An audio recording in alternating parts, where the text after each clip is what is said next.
Hello, everyone, and welcome to the Garnet Sports Network. I'm Brandon Hodnett here with Aiden Miller, ready for Game 2 of today's doubleheader between Swarthmore College and Dickinson College. Game 1 went to Swarthmore, and Aiden, you had the privilege of calling that. Game 1 went to Dickinson. I got ahead of myself there. You had the privilege of calling that game. Yes, I did. What did you see out there in Game 1? Well, it was a tough game. I mean, the score. It's interesting to look at the box score at the end because Swarthmore put up a bunch of hits, almost as much as Dickinson, but the run total was very much lopsided. Groppe went off to a pretty tough start. The long ball really beat the Garnet in Game 1, so it's going to be important for starting pitcher freshman Ryan Warm as he throws a ball in the dirt there, 1-0. To get off to a good start, really keeping the ball down. They were really timing up Groppe's fastball last game, so we'll see if Warm can keep them off balance and throw strikes, get ahead in the count. At the plate for the Red Devils, Sumner's leading off. Warm on the hill, as you said, wearing number 19. Here's the pitch from Warm inside, and it's clubbed into right. Settled underneath it, and the catch is made. Is that, let's see, who's in right? A.J. That Liu. is A.J. Liu making the catch. One away here in the top of the first.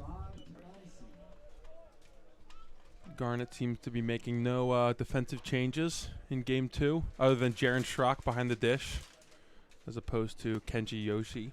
And we see Fishburn back in the field. He left, I believe, in, the sixth inning of the last game. And Yeah. we saw him with shorts on and icing the knee. I thought maybe he wouldn't be playing in the second game, but he's back out there at third.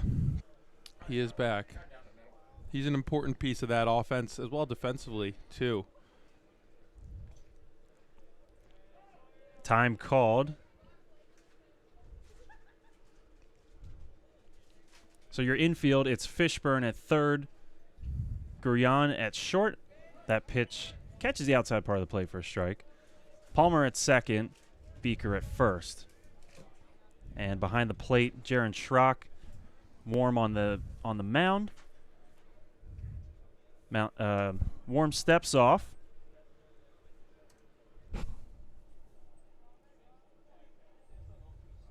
Connor Elliott, your DH in this game. Ooh. And that is a shot through the gap into left field. Not much Fishburn could do on that one. Yeah, it's a tough play right there. Well hit. Sakowicz to the plate. Batting in the 3-hole. Went 1 for 3 last game, scored a pair of runs. He had the privilege of Rick Hopkins batting behind him, who went 5 for 5. Unbelievable game. Yeah. Hopkins really did it all last game. I mean, it's the obvious thing to say. But not just him. Thompson, Sakowicz also had a lot of runs. They all, across the board scored and hit.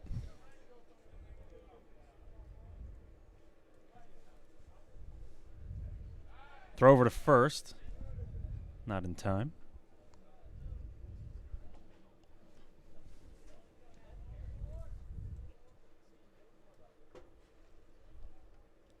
Warm winds and fires. Here's the pitch. That is fouled straight back over the newly minted Ernie Prudente press box.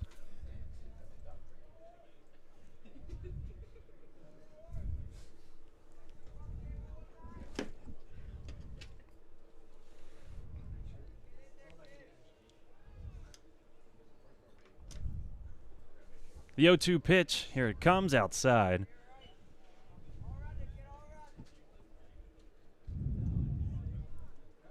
Aiden, can you give us a rundown of what Warm has to throw? What's in his arsenal? Yeah, no. So Warm is a strong lefty pitcher. He's got a lot of motion, as you can see early on that fastball. It's tailing away from this right-handed batter. A good changeup. He's got this also curveball that he'll use second or third time around on the lineup. There's that changeup, and it's popped way up. Fishburn's underneath it, makes the one-handed grab for out number 2. He's done a pretty good job so far. I mean, it's just still the first, of course, but keeping these guys off balance. Changeup looked good there. This is the guy, though, Hopkins. If you're on the mound, would you even give him anything to hit? No, I would, I would throw curveballs in the dirt, and if he's willing to swing, so be it. But I'll let him take a walk each time, and especially with how hot he is. Yeah, that's a good changeup, though. What was his slugging percentage from last game? I can't even compute that. We need Tushar to crunch to the run numbers that, on that. So again, Hopkins last game 5 for 5, 4 runs batted in, 4 runs scored himself, had a double and 2 homers. That's certainly a day.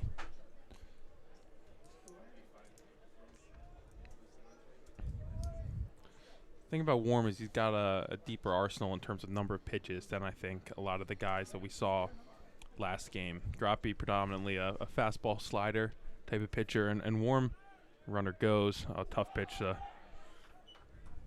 Schrock really didn't have a chance on that one, but Warm's got a deeper arsenal, I'll say. So he's got a couple different fastballs that work and that good changeup and curveball. So hopefully, he'll be harder to time up.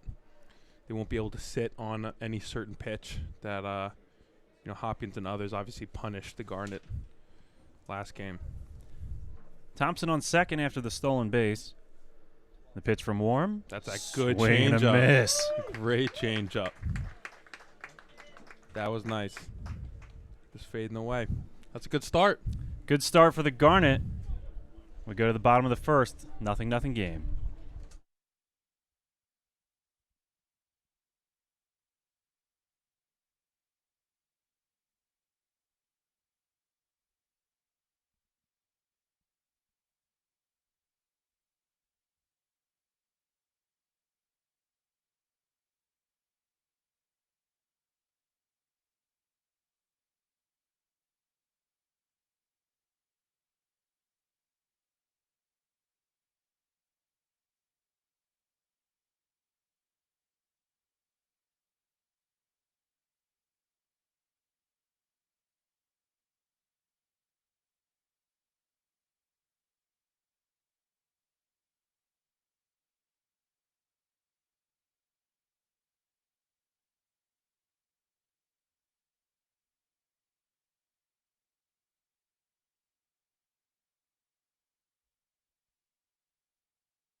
And we're back for the bottom of the first. On the mound for Dickinson, Ben Rappaport. 2-2 record this year, 3.82 ERA. Originally listed on the lineup card was Christian Acosta as the starting pitcher, but they made the change right before game time. So Rappaport on the hill, and the first batter he'll face is A.J. Liu. The pitch, fouled back. A.J. swinging on the first pitch here. Trying to get the offense started.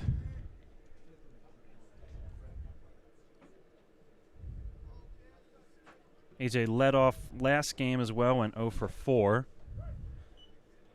Takes a strike. He's behind 0-2.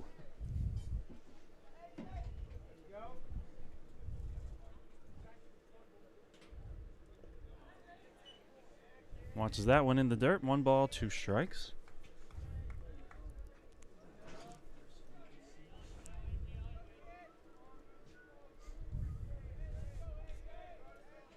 A.J. Liu from Plano, Texas. The pitch. Swings through that one, but I guess he got a piece of it. Fouls it back. Still strike 2. Liu's batting .255 on the year. His batting average soared about 80 points last week against the Sales. There's the hit to second, throw over to first in time for the out. Now batting number 3, Charlie Levitt. Good curveball there from Rappaport to induce the ground ball. Charlie Levitt to the plate. Steps in on the left side.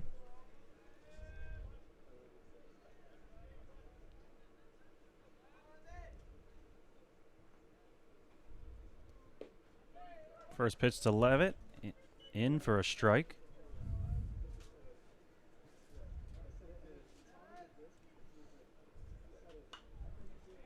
Fouls that one back towards the barn, out of play. Rappaport looks like he's got some decent velocity on that fastball.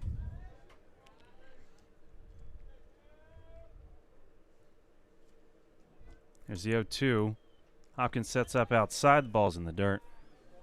1 ball, 2 strikes.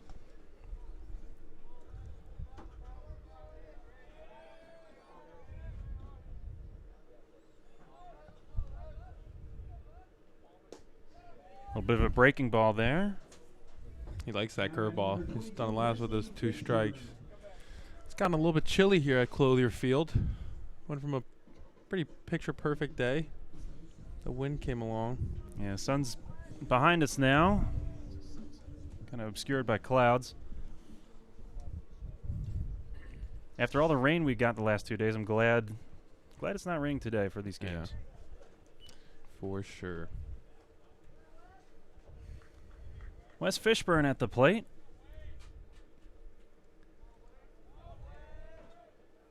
Nobody on, 1 ball, no strikes, 2 outs. Fouls that one straight back.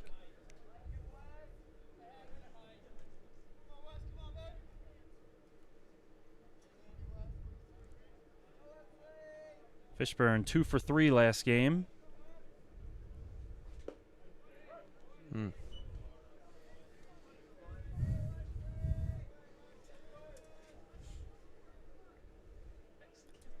Fishburn's batting .421 this year. He's only played in 5 games. His first appearance was against the Sales on March 30th. Good to have him back in the lineup. Yeah, absolutely. I mean, his bat has been a mainstay for all his 4 years here in the Swarthmore lineup.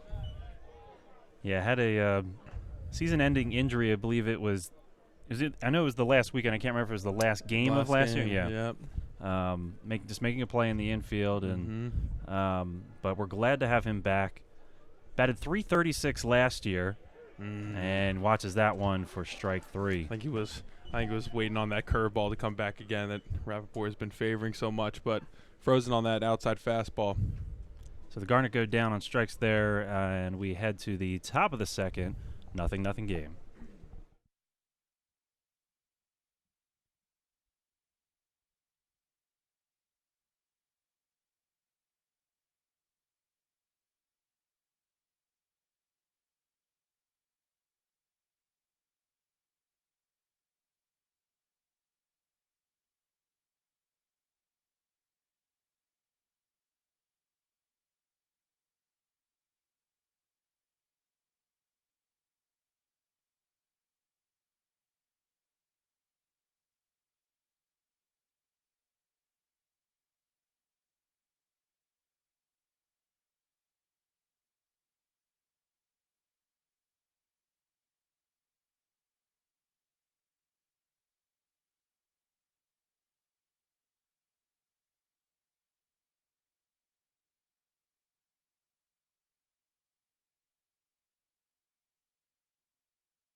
Ben Carter will get things started here for the Red Devils here in the top of the second of Game 2 of today's Centennial Conference doubleheader. First pitch misses for ball. Carter had a home run last game, I think. I feel like everyone had a home run last game. Unfortunately. That might be accurate. Maybe a little bit of hyperbole. That one fouled away over towards the turf field. Yeah, with the shorter dimensions on the baseball field this year, I was curious how many home runs we'd see, and I haven't seen too many yet this year, but then just that one inning last game, it seemed like everybody was getting one. Yeah. Yeah, I will say that the dimensions are, they are much shorter, but some of those last game I think would have been no doubters even on the old dimensions. That ball slapped into right. It'll a go past the diving Matt Palmer into shallow right field. Good effort. A Superman dive from Matt Palmer. And I saw the baseball team practicing those inside earlier this week on the pole vaulting on the mats. mat. Yeah. Full extensions on the padding. That looked pretty good form. Yeah. Me. Full parallel to the earth. Mm-hmm. It's a little bit outside of his reach. Yeah, I would say. Maybe. Matt Palmer's not the tallest player out there either. Got to admire his grit, though. Mm-hmm. Riley to the plate. Takes a look at a strike over the outside part of the plate.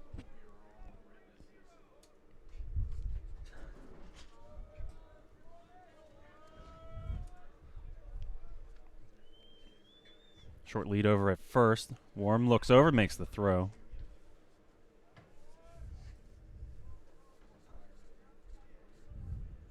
So I'm pulling up the dimensions for the outfield fence. 318 to left. I didn't know that we had that. 320 to left center, and dead center 353. Deepest part of the park is over in right center, about 378 out there. That's amazing. How before it was like 400 to center. Yeah, so significantly shorter Yeah. from center over to left center.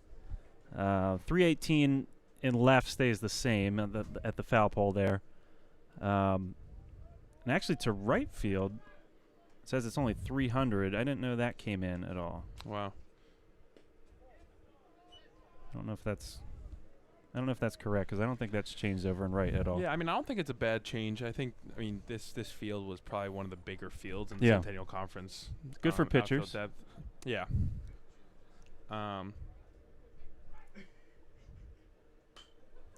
That pitch is fouled back. So once the dorm construction's there on new PPR, there's going to be like a little nook in just right of center. That's going to be 391, and that'll be the deepest part of the park. And then it'll be 335 in the alley, and about 372 to dead center. But there'll be a nice like terrace there, so there's going to be a bit of a wall for the home runs to go over. But it should be a really cool place to watch games from. Yeah, for sure. I'm sad I'll be leaving. I won't be able to live in those dorms, but I would definitely want to live out there, and there's gonna be like a balcony type thing, right? Yeah. Out there, you can just watch the games. Yep. It'd be a good situation, I think. I'm sure the construction workers like watching the games from there. Now. It's not a bad gig. No. Free baseball. Yeah. They probably caught a couple balls in game one out there. Couple souvenirs. Full count here to Riley. Runner on first.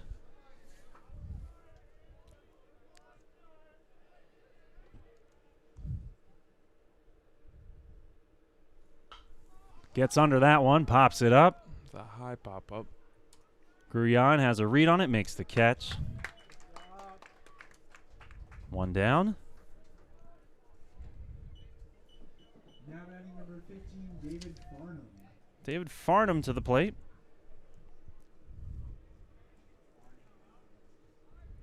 I don't remember him playing in game one. Yeah, I don't think he did.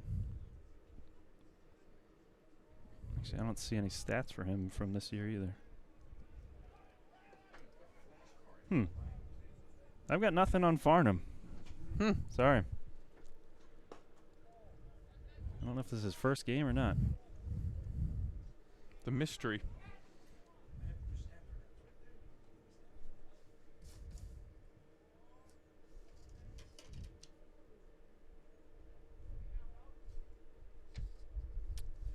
Farnham hitting 186. There he is. Okay. 43 at bats on the year.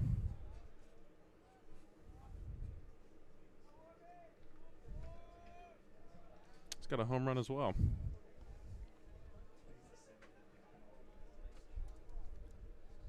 Here's the pitch. It's high. 3 balls, no strikes. We'll see if Farnham lays off on this next one.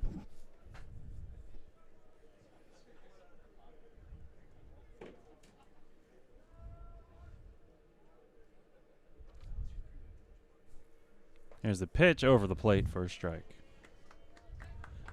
As a pitcher, when you know you have to throw a strike, and the catcher or the batter knows you have to throw a strike, what's your mindset at that point? That 3-0? Or yeah, just any time when you've got 3 balls, there's a chopper to third, scooped up by Fishburn, throw over to second, they get 1. Well done. Yeah, I mean, just when you know you need to get a strike over, and so does the hitter. I will say that my personal experience, I was not the most consistent strike thrower, so I might not be a good person to ask at this. But yeah, I mean that's why they give some of those premier hitters the green light, because they know that pitcher's thinking, I just got to get this one over. I don't want to give this guy the free base. So guys that have got great back control, it's kind of why not give them the green light there, because the pitcher is thinking, let me just get this one over, or at least that's what I was thinking. Yeah. But the trick is not getting to that, or minimizing getting to that position. I think that's where Groppe fell into some issues last game. Getting in hitters counts a lot with a lot of guys. Max Brown to the plate, pops this one. It went further, actually a lot further than I thought, and that's caught in center. Ryan Burnett settles underneath it, just outside the center field fence for out number 3. We head to the bottom of the second. We'll be right back.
Inning number 2 starts with number 2, Connor Elliott at the plate. Elliott, the designated hitter in today's game.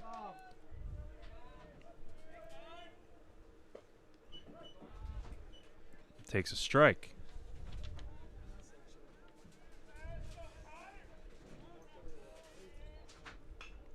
Fouls that one away. Out of play.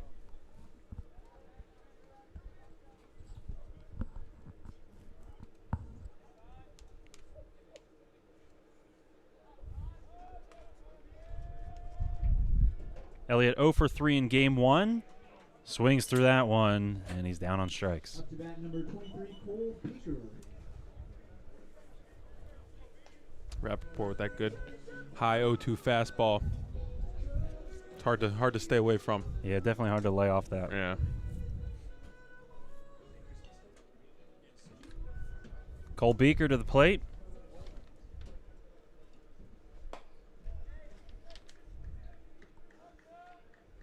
Beaker 1 for 3. Scored a run last game. Struck out once. Fouls that one away. Max Grullon on deck.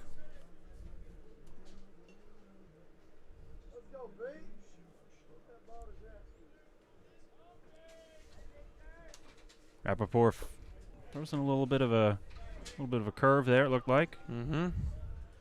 Missed outside.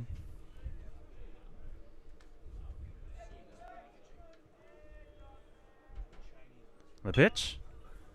Grounds it to short. Oh. Hard throw. Pulls the first baseman off the bag. Beaker hustling down the line. Makes it safely to first. Looked like he bobbled a little bit on receiving that ground ball and forced him to rush that throw. Yep, and skied it. So that's an E6. First error of the contest. First base runner for the Garnet, I believe.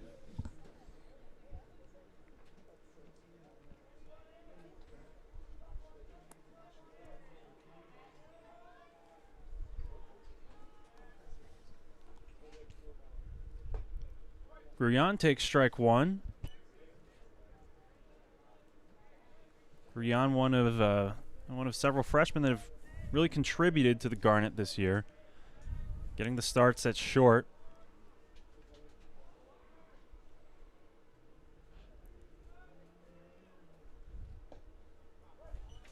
Takes a strike. The freshmen have been fantastic this year. Definitely a team for the future. I think that this Swarthmore side will be, a force to reckon with in the Centennial Conference in years to come. Guys also that that don't get as much playing time have a lot of talent, and when guys start graduating next year, you'll see some more people coming in. Testament to Coach Midkiff's recruiting, I guess, bringing in some top guys from all over the country, really. Yeah, all over the place. A lot of them from nowhere near Swarthmore, Pennsylvania. No, not at all. Got Texans, Californians, Colorado. Gruyan plays it to short. That'll be 2, and that'll end the inning. Dickinson turns the double play to get out of a little bit of a jam. And we'll head to the top of the third. Still knotted up at 0-0.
Leading off for the Red Devils here in the top of the third, Max Matilski.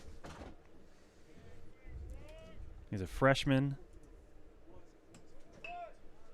Sends that one over to first. Beaker fields it. Oop. Made it a little interesting, but Yeah. corrals it and steps on the bag for out number 1. Now batting number 4, Austin Summers. Brandon, in game 1, I was discussing this with Tushar, but a personality question. What would you say your walkout song would be? Would you be a pitcher? Would you be a hitter? There's a lot of things that come with that question. There are a lot of things that come with that question. Don't answer this inning. Yeah, Maybe ruminate on it a little bit. Let it percolate a little bit. Yeah, exactly. Yeah, we've been hearing a lot of good walk-up songs today. A couple not so good. It's an interesting question. Tells a lot about who you are. Sure. I feel like I would probably go with something classic off the top of my head, but I'm gonna have to think about that. Yeah, one. think about that. Yeah. Come back to me. What was yours? Mine, I think my favorite one that I did my junior year, White Iverson by Post Malone. It was I guess it's a personal thing. Yeah. What does it for you? But Roy said he would do Queens of the Stone Age, which I like. Okay. I don't really know what that shows about Roy's personality, but Yeah, I'm trying to decide if I would have something with like a nice, with electronic with like the beat dropping or whatever, Right, or right. like a nice electric guitar riff or Yeah. something. There's a tough couple call. schools of thought. Like, do you want the chill, get in the zone? Do you want the pump up? Right. Yeah, I think I want something that would get me hype. Yeah. Sumner at the plate. Swings through that one. Ooh, got a piece of got that. a piece of it. Full count. Staying alive.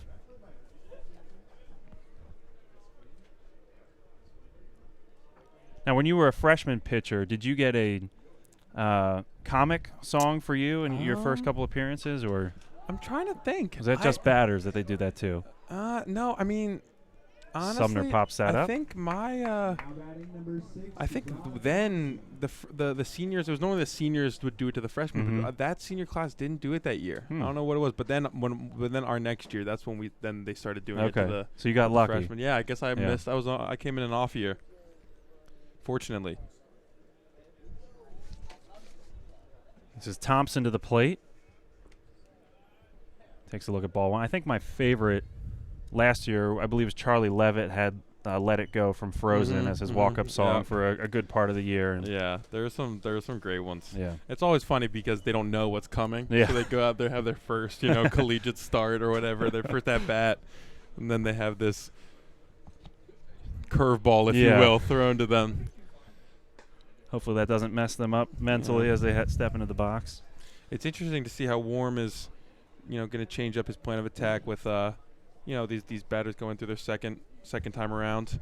3 balls now on Thompson. Thompson watches that one for strike one.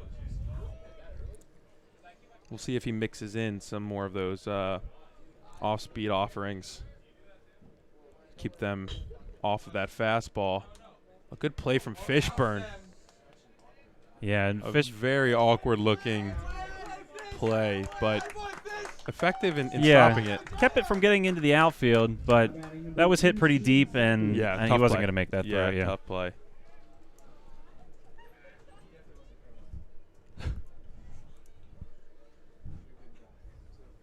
He seems to be coming off of that injury. He seems to be still not as mobile as he once was, but doing well.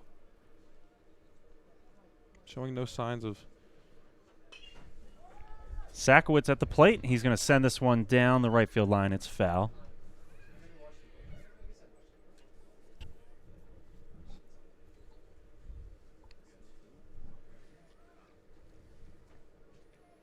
Sakowicz, not of conventional stature for a DH. But he scored a lot of runs. He's a good contact guy. Had a good first game earlier today. Yeah, typically at least professionally, your DH is usually a big guy that can't field anymore. Exactly.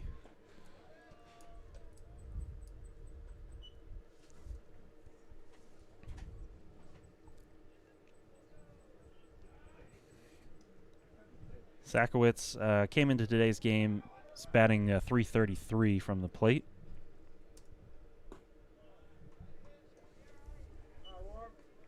Listed as a center fielder.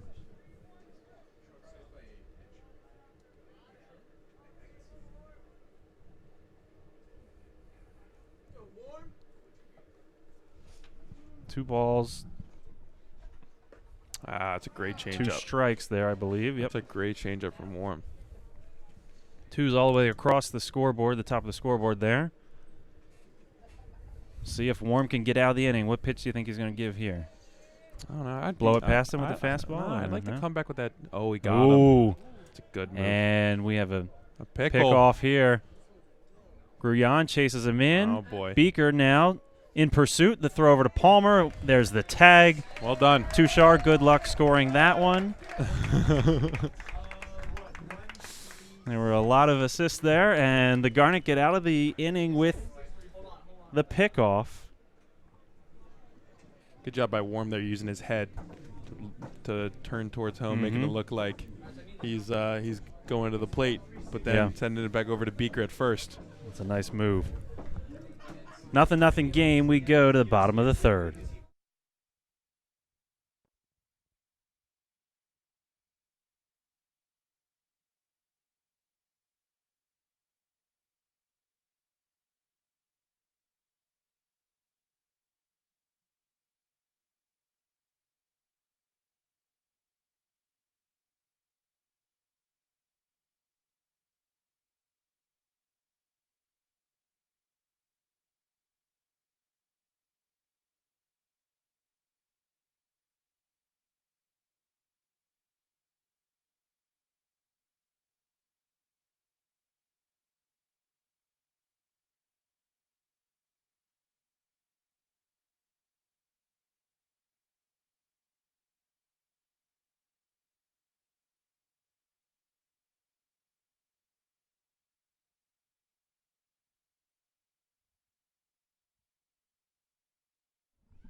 Leading off the inning, number 7, Matt Palmer. So the Garnet get out of the top of the third with a nice pickoff to end the inning.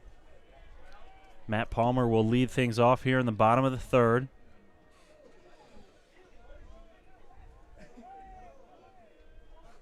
Palmer took over that starting second baseman position this year. Seems to be doing a really good job with that. Yeah, absolutely. That position was sort of up for grabs at the beginning of the year. But no, Palmer's been, he works his tail off. You can ask anyone, you know, on any sports team. They always see him in the matchbox working, you know, running in the mornings in the cage. So really happy for him that he's, you know, locked that job up this year. Palmer watches strike 3, down on strikes. Up to bat, number 9, Jaron Schrock. Now we'll see Jaron Schrock catching today's game.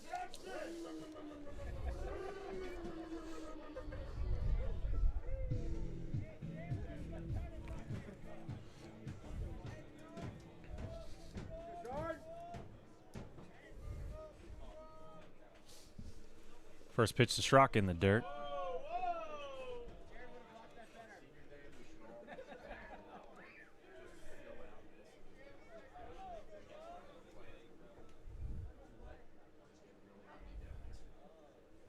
Schrock's batting 138 on the year. He's a guy that's also battled a couple injuries throughout his career, earlier this year as well. But looks good. Fouls that one away. It's going to drop for a foul. Yeah, and I'm sure just in general being a catcher really takes a toll on your body. Yeah, without a doubt. I was about to note that it's a a testament to Hopkins' durability, I guess. Yeah, that he played that sort of grueling game before earlier today. He's catching the back nine today. You know, he's blocking a lot of balls, moving around, doing a lot of different things. So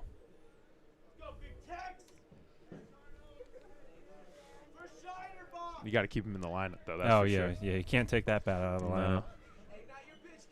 Big breaking ball there. 1 ball, 2 strikes. So Rappaport is really just a he just loves the fastball, and then he'll throw that big power curve sort of anywhere in the count. But we haven't seen much else. They're both very good pitches in their own. Let's see what he goes for here on count 2-2, 1 away. Hopkins setting up a little bit outside, comes back with the fastball. Missed a little low, it looked like. Low. It'll be interesting to see how that, plays out a couple times through the order. And just start learning the patterns. Yeah. There's not that much he can go with. Yeah. We'll see how he changes up. 3-2 count, comes back with the fastball, and it's almost the exact same spot as the last pitch. Schrock doesn't go, and he'll take first on the walk.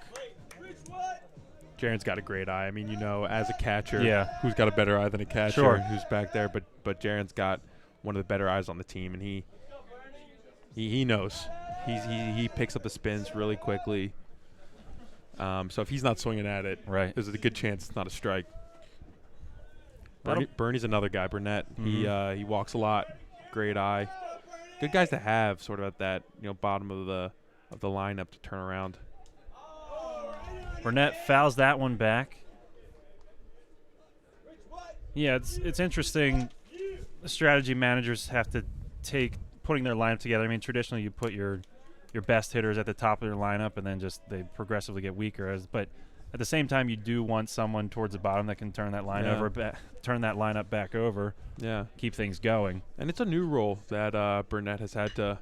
There it is. There's a hit. Yeah, sends that through first and second. It'll go into the outfield, and now runners on first and second. So that's exactly it. So you've got you're a high on base percentage guy like Burnett, and then you flip the lineup up, and now you got your leadoff hitter. Right.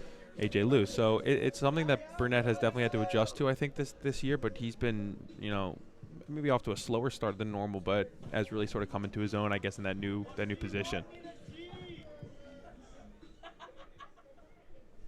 AJ Lou to the plate. He's due for a hit.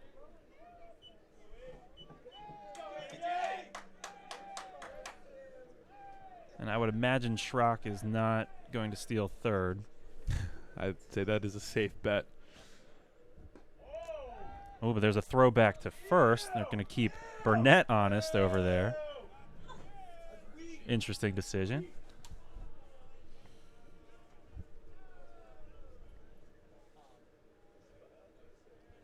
We noted Hopkins' bat strength, but I'm sure you guys talked about this in game one, but he does have a cannon for an arm. Absolutely. He has a hose. And he almost got Levitt at second base Yeah. with a little throw behind. Yeah, throw behind. And he's vigilant. They're not scared to throw down and behind runners. I mean, just then, throwing behind Burnett at first with the runner on second, he does have a cannon. And we haven't seen a lot of steal attempts at all from Swarthmore today. Yeah, I'm sure they're aware of his arm strength, and it's keeping him honest. Yeah. The pitch to Lou gets away, recovered quickly.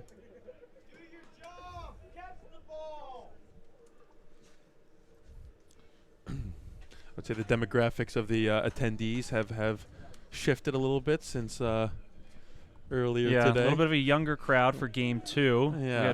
We had a really good crowd on hand for game one. Absolutely. A lot of friends and family of Ernie Prudente for alumni and the dedication or the indoctrination, if you will, of the Prudente press box. That was a miscue. And that one is fouled away off the Professors dugout. came down. No, it was, again, Roy was remarking on just how many lives Ernie Prudente has touched. And, it was a fantastic showing for game one. Disappointing outcome. Yeah. But it looks like the students have turned out a little bit for game two, despite the little more chilly conditions. Looks like a couple players from the Masters have decided to show up. Dustin Taking Johnson's a break. not playing anymore, so maybe he came for taking some time to watch Garnet baseball. Why not?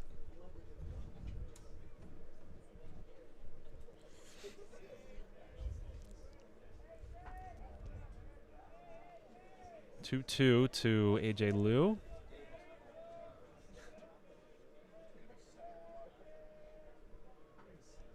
Here's the pitch outside.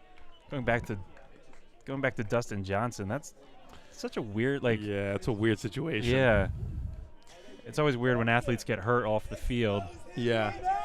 And also the falling down the stairs, I feel like has become this.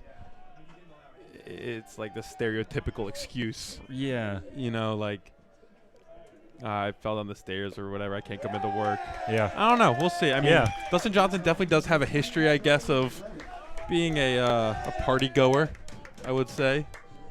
But it's a shame to have someone who's, ranked number one in the world really to then right before the biggest tournament have to pull out. I mean, he tried, I think, right? He showed up to the first tee and then it wasn't doing. The walk for AJ Liu, and that'll bring Charlie Levitt to the plate with the bases loaded. One out. Needless to say, this is massive for the swing and a miss. Yeah, I mean, the one thing you don't want to do is put a slow roller on the ground. The good news is that Levitt is one of the fastest players on the team. Yeah. So it's going to take a hard hit ball and a perfectly executed double play. So maybe one will come in at least if that's the case. But obviously we want more than that. Right. And the force at home is in play too, and you got Schrock on third, so not a lot of pace. Yeah, so you just got to place the ball properly here. Yeah. Levitt the 2-hitter. The pitch fouled away into the parking lot.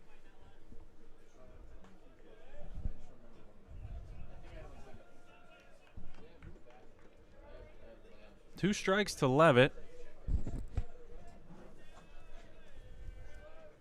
I'd like to see him put a ball over the first baseman's head and in front of the right fielder. At least bring one home. The pitch, outside, breaking ball, doesn't get the plate. 2 balls, 2 strikes.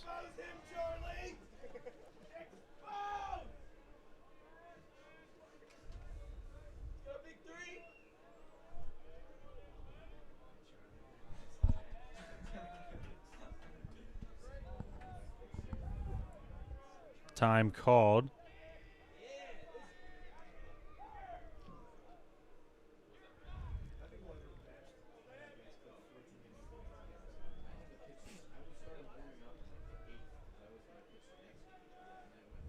2-2.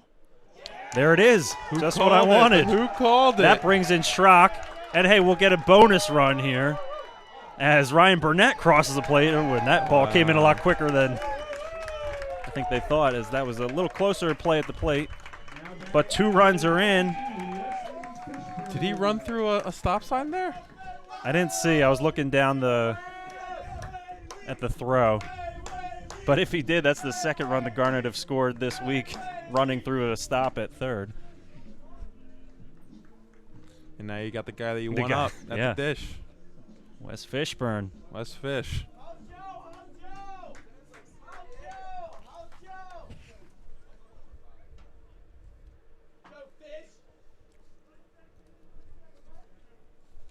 Fishburn's family's in town to watch him play.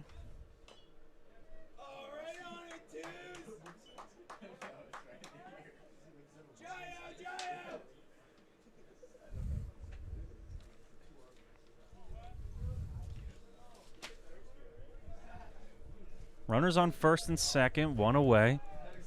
Garnet trying to keep this inning going.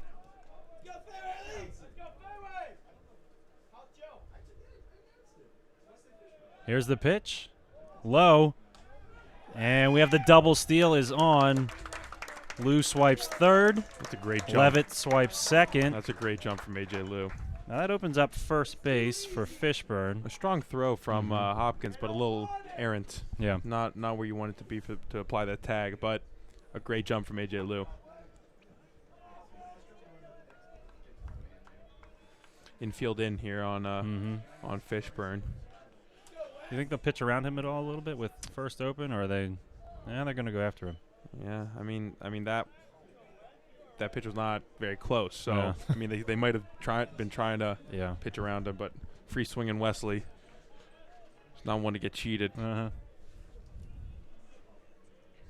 I will say though, I mean Connor Elliott on deck is not one. Yeah, that's true. He's protecting a little bit. Yeah.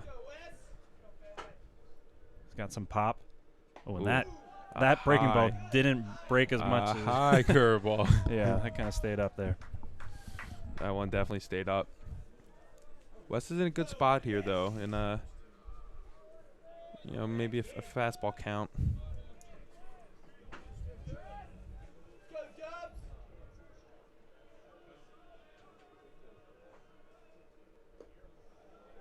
Waits on that one, and the count is full.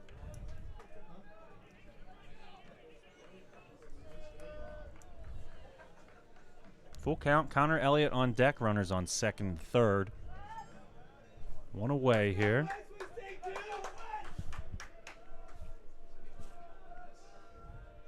Here's the pitch. Leaves it high. Fishburn checks the swing. Looked like tried to protect his face there. Yeah. Well, And- chin music there. Yeah. Connor Elliott, the DH. Bases loaded, and we've seen Elliott hit a home run this year, at least one. Let me check if he's one. got any more. Yep. Yeah, just one. Grand slam would be nice. When I asked for that single into right field, Yeah. and I got it. Maybe so you expended all your Yeah. wishes there. Pitching coach out to talk to Rappaport.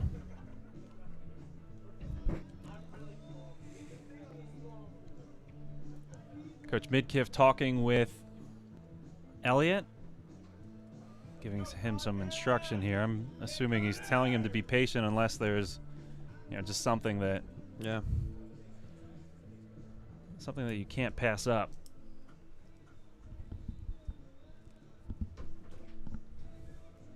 Bases loaded. Let's see if we have some stats on Elliott in that situation.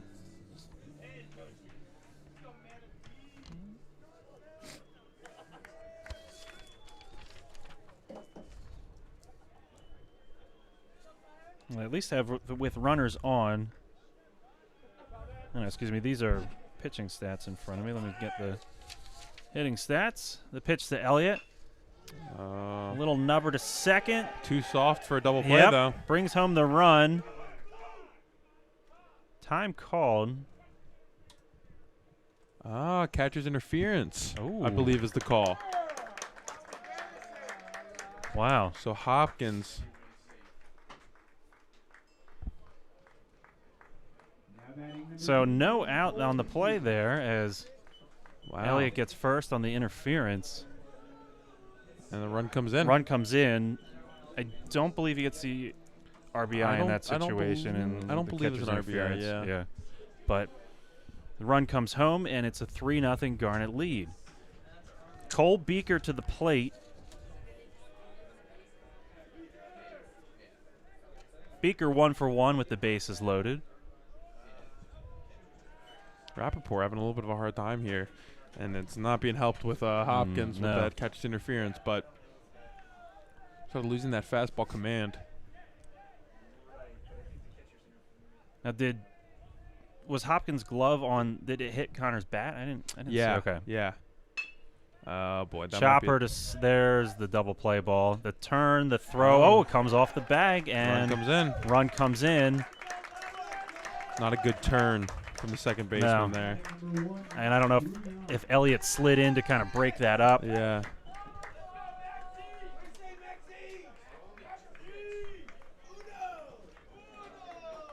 Garnet lead now 4-0. Max Grullon trying to pile things on here. Runners on the corners.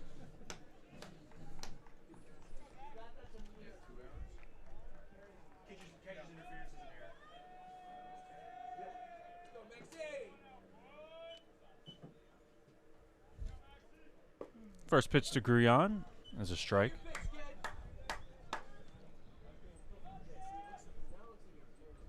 So Grullon with runners in scoring position. Batting .360. That's 9 hits in 25 attempts. Sends it up the middle to second. Throw over to first in time for the out. But Swarthmore puts 4 on the board. Pretty good inning. The Garnet strike first. They strike first. We go to the top of the fourth. Garnet lead 4-0.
Steven Sakowitz leading things off here in the top of the fourth. Let's see if Warm can keep cruising. Yeah, he's having a really good game so far.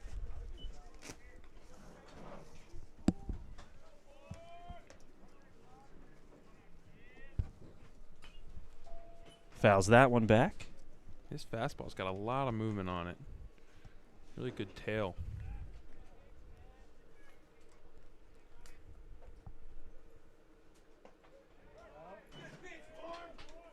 Gets the strike. That's 2 balls, 2 strikes.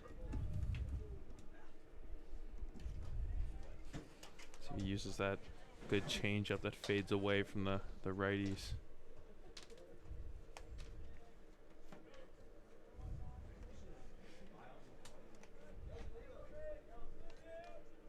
Here's the pitch from Warm. Is that a changeup there? That was a changeup, but he popped him up, and Schrock makes the catch.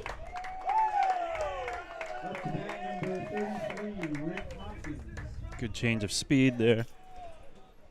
And here comes the danger man, Hopkins. Struck out the first. That's true.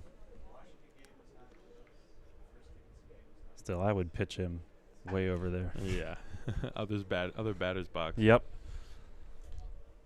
I mean, Warm's got that changeup that ends up there, but starts right there. There it is. Leads him off with that Yeah, changeup. Yeah, that is a nice pitch. That'll really mess up your timing. We don't have anyone doing a radar gun, do we? No. Ooh. I don't know.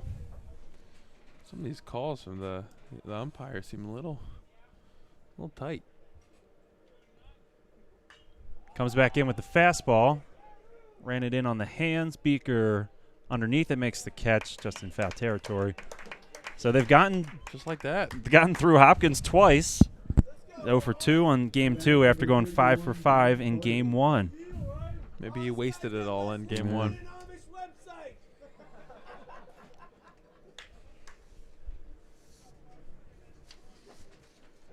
Carter at the plate.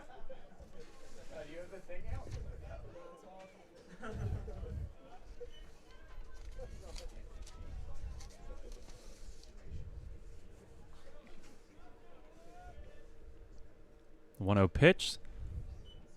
That pitch started tailing outside. Fouled away. Warm just doing a really good job keeping these guys off balance. Yeah. Sometimes it's not even the changeup itself, but just the idea of it, knowing that you know is a Mhm. possibility. Just keeps them on their back foot with the fastball comes. Comes back in with the fastball. That one's driven to right. It's quite far Catch made. by Lou. Yeah, a little short of the fence, and that's out number 3. Quick inning again Quick for inning. Warm. I don't have a problem with that. No problems at all. We go to the bottom of the 4th. Swarthmore leads 4-0.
Matt Palmer to the plate to lead things off.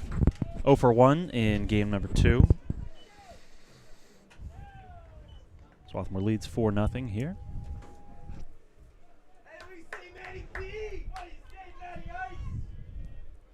Rappaport sends it in, and it's runs in on Palmer, hits it over to first, catch is made for out number 1. Rappaport needed that quick out after kind of a long inning last frame.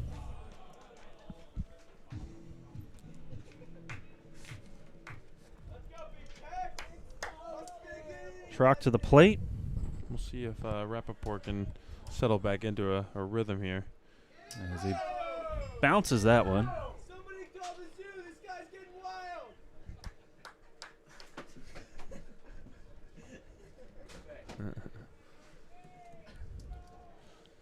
Some good chirps coming from the student section here. Mhm. I'm sure it's really getting in the players' heads. Hey, what do you say, Jared? 2 balls, no strikes.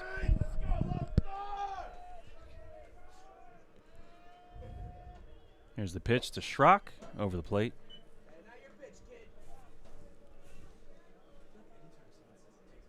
We were remarking earlier how Jaron is one of 5 Texans on this Garnet Wow. roster.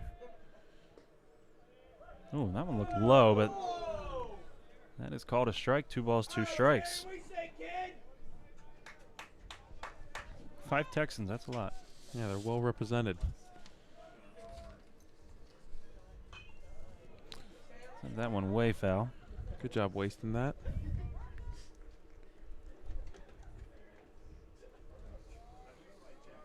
If you look at Swarthmore's roster, this is interesting. The only player from Pennsylvania is Terrell Dale. Really? Yeah. I don't think I realized that. One player. One player from Pennsylvania. That is interesting.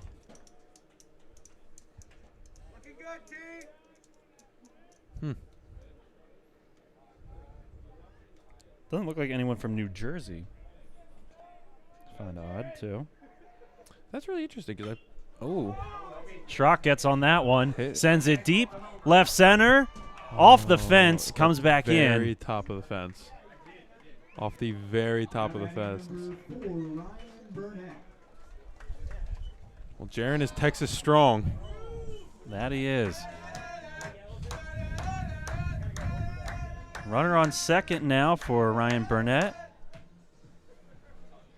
The bottom of the lineup really producing so far this game. Yeah. Yeah, last inning was it Schrock that got things started? Schrock, Yeah, Schrock and Burnett were on. Really got things started, and now they're back. Ready to do some more damage. Yeah, Schrock walked last inning, and then Burnett plopped a single to right.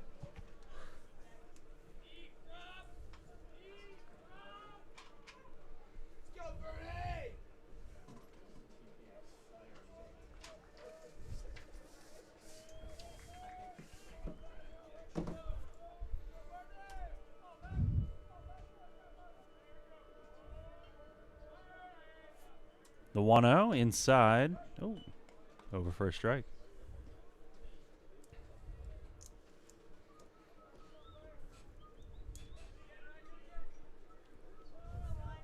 Burnett rocking the stirrups. Trying to see how many other players do that on Swarthmore's lineup. Most opting for the full pant. This is Rappaport's 70th pitch. Wow. Yeah.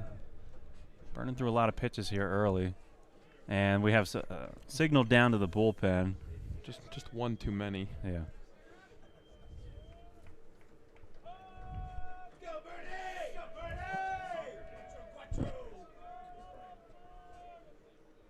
Rappaport looks back to second a couple times, makes the pitch.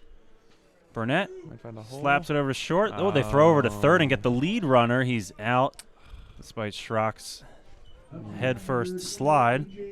Really not a good decision there to go. Yeah. Good play by the shortstop there for Dickinson, but not a good decision running into that out, because that would have been a tough play at the first. Mm-hmm. Yeah, He should have at least waited for committing to that throw and then gone. But you don't want to lose your lead runner there when they're in scoring position. yeah.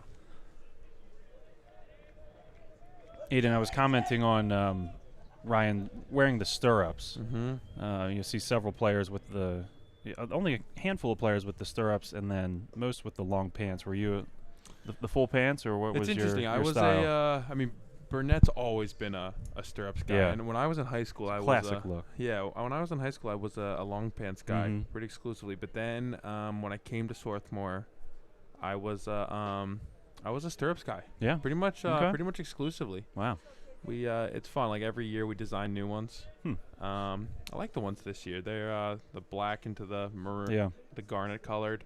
But every year we would have different ones. But there's as people know, baseball players are the most superstitious. Oh yeah. And so there was a couple times when I had a bad outing, I would go. And Burnett breaks for second, but Hopkins guns him down, showing off that arm. But yeah, no, I was when the superstition would dictated, I would sometimes do an outing in the long pants. But I would say 90% of the time I was a stirrups guy. Yeah, it's a classic look. Yeah, it's fun. Accessorize.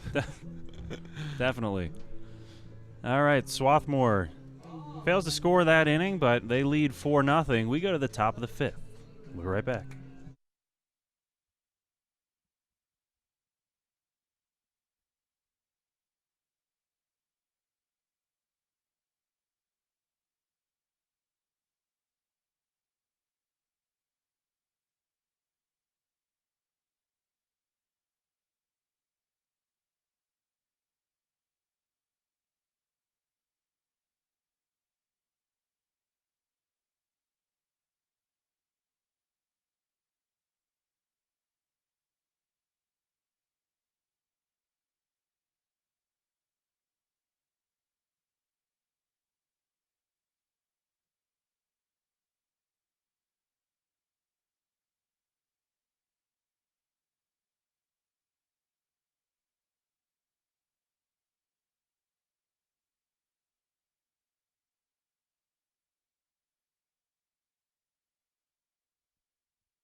The inning number 36, Brian Riley. Top 5, we'll see if Warm can keep cruising here. His first batter he'll face is Brian Riley, number 36. Worms looked pretty good through 4. It's a good fastball clipping the inside third of the plate. Worm's only allowed 3 hits so far.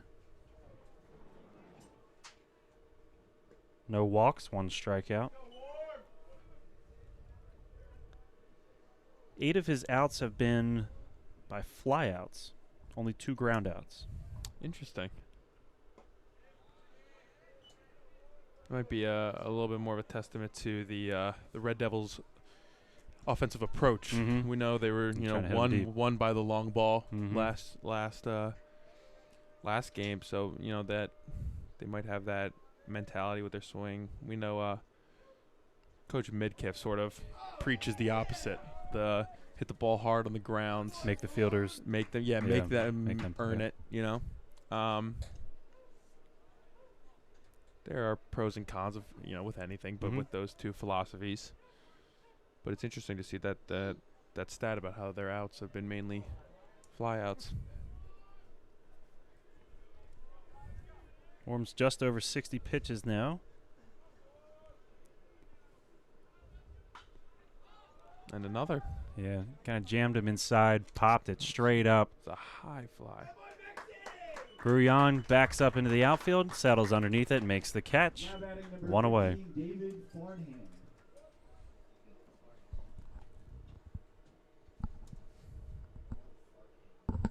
David Farnham to the plate. 0 for 1 today.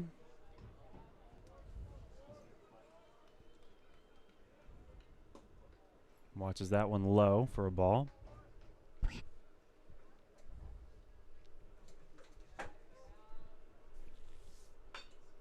Chopper back to the mound. Warm fields it, makes the throw.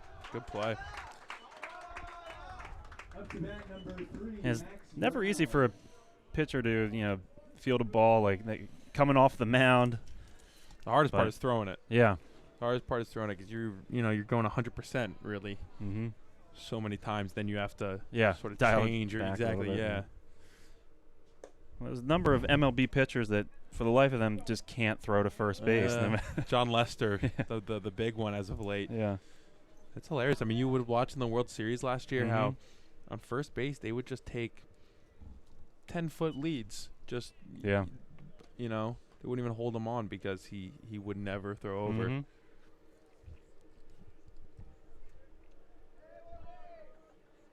Two-0 pitch from Warm, and that That's a check tough- that's a swing tough play. hits the Well ball, but done. Warm again, another solid effort fielding the ball there from the mound.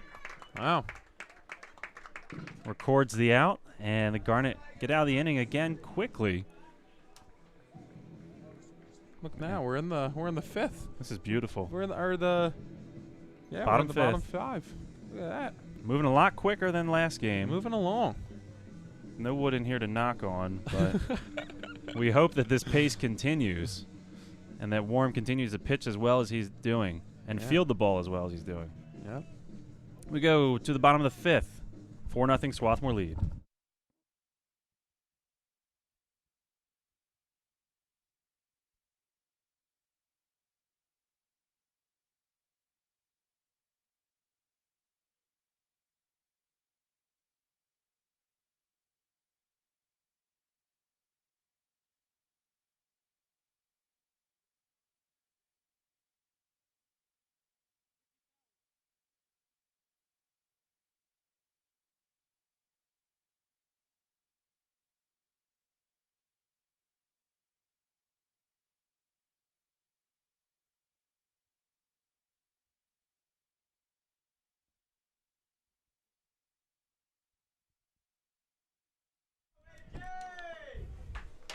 Back to the top of the lineup, A.J. Liu leading things off for the Garnet.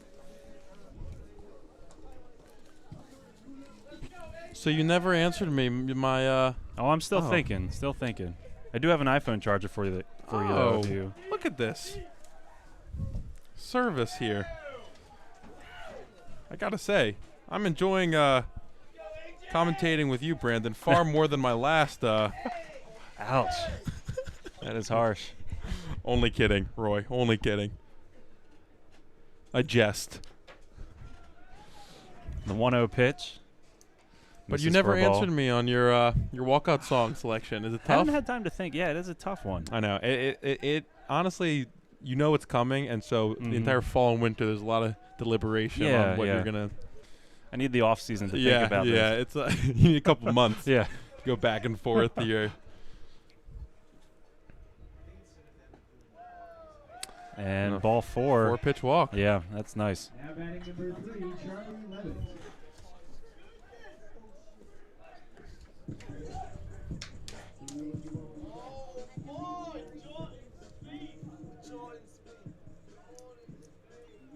Charlie Levitt at the plate.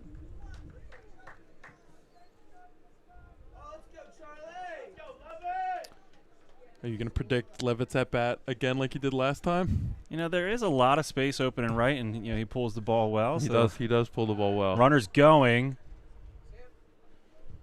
Levitt hits that one foul. You were right on with the last one. Yeah. Looked like a hit and run was in play, but see, what you love about having this 4-0 lead is you can be aggressive with your base runners, and we got some speed. Oh, popped up the bunt. That's trouble, but Lou gets back safely. Now batting number 22, Wesley Fishburn. That's tough. That's tough. Yeah. You got to get that down. Yep. We saw a great bunt last game from Burnett.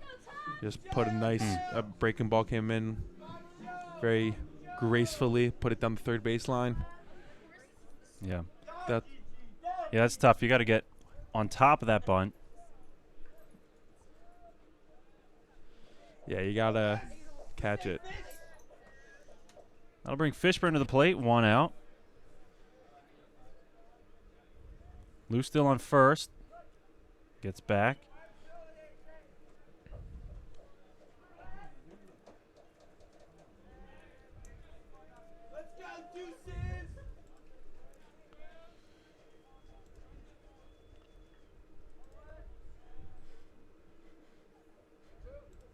The pitch. Oh, Fishburn got a lot of that one. It's back. It's deep. It's over. It's gone. Wesley Fishburn is back. Wes Fishburn. He is the back. 2-run home run. And a standing O from the fans at Clothier. That was a nice swing. A nice on a breaking ball. Beautiful piece of hitting.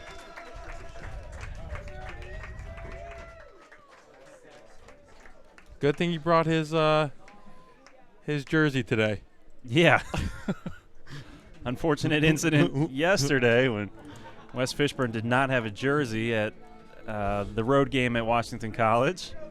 Unable to play, but he's fully dressed this game, and he's dressed for success. Yep.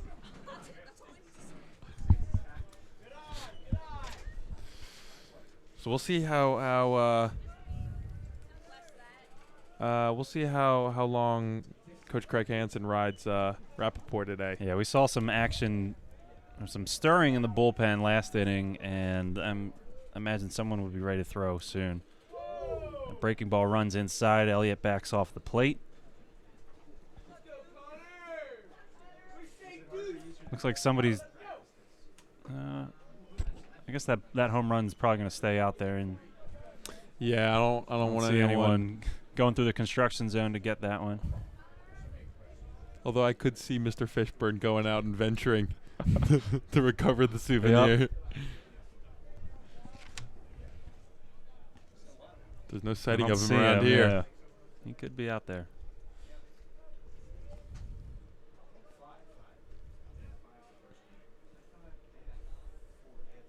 if those windows are home run proof out there. Yeah, the new that's building. something that. Elliott Now batting number 23, Cole Beaker. goes down on strikes. Beaker to the plate. I feel like there'll be the occasional incident where Yeah. a home run will just crash into a window. I Mhm. mean, hopefully they're thick. Yeah.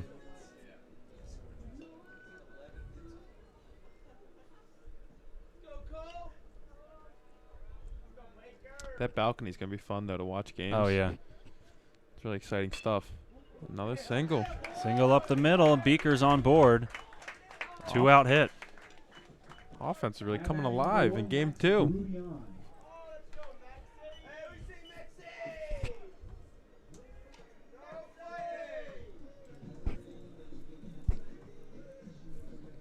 Max Grullon to the plate, trying to keep this inning going.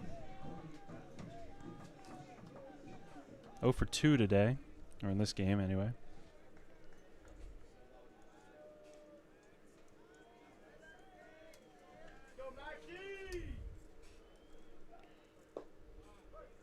Takes a first pitch strike. So the Garnet hits to run ratio is a lot better this game than it was last game. Yeah. 5 hits, 6 runs. Well, last game they had like 17, I think. Yeah. 17 hits. Swing and a miss, big swing and a miss for Grullon. If we look at last game's box score, Swarthmore, they had 17 hits, 8 runs. Yep. I mean, they hit the ball last game. Yeah. It was just the pitching was just not there Yeah. at all. It looks like a blowout, but Dickinson posted 18 hits last game. They've got 3 in game number 2. The nightcap, if you will. the nightcap.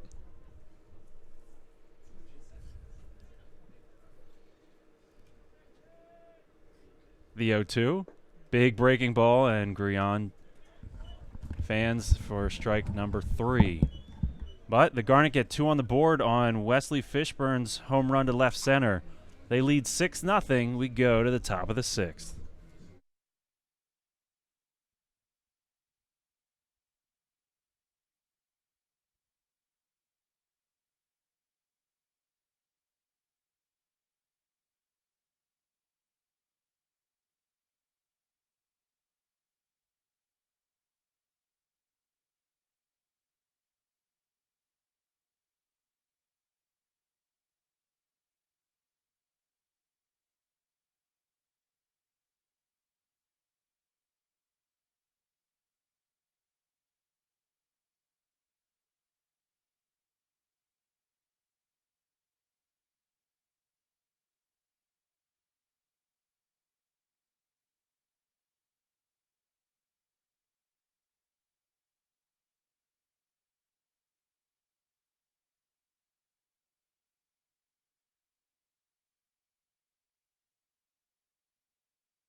Max Matilski at the plate, leading things off for the Red Devils. Warm on seemingly cruise control Yeah. through the first 5. Really just bewildering. Red Devil bats. I wanted to see if I could get a breakdown of balls and strikes thrown by Warm. Not able to see that in my view here, but seems like he's really getting after batters early. Yeah, not walking guys. That one's just A high a fly long ball. pop-up, I believe. Yeah. It's carrying, though. It is carrying. That's deep, and it's off the fence. Wow. And, that extra, 30 feet or whatever that was taken off the There you go. fence there, There you go. that should have been a ball, tracked down by the left fielder in almost Yep. any other ballpark probably. Yep.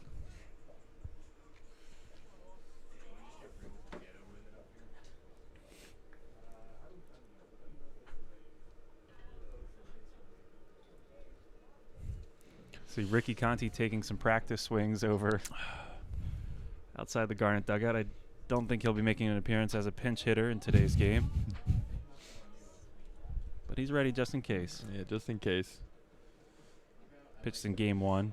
Every pitcher still has that that hitter in them. Yep. It's tough to, go to the college level where you're not the two-way player anymore. I would say Ricky suffers from that a little bit more than the average. Oh, that curve. Oh, a great play from Warren. wow. Really good breaking ball, but Like a feline on the mound. yeah, right back into his glove. Cat-like reflexes by Warren. Well Makes the done. catch. Doesn't have the play at second for the double play, but gets the out. You can see already how, now that we're in the 6th inning, a couple times through the lineup, he's working that curveball in addition to that great changeup that we just saw. He's starting out a decent amount of batters with that pitch. Yeah. This is Thompson at the plate.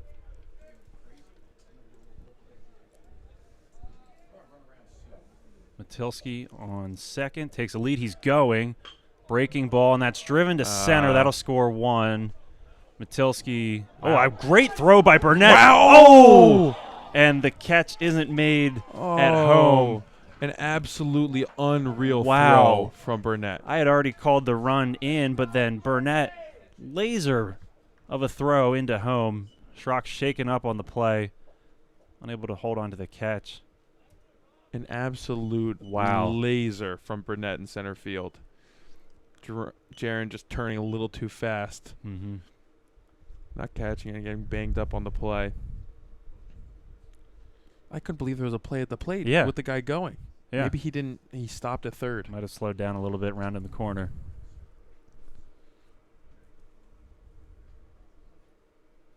But yeah, with the hit and run on the runner on second, Yeah.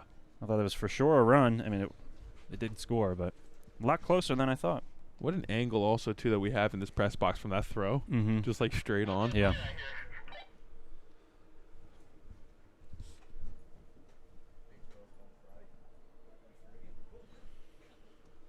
Unfortunately, the athletic trainers have been fairly active today. Yeah, starting with an umpire to treat. An umpire.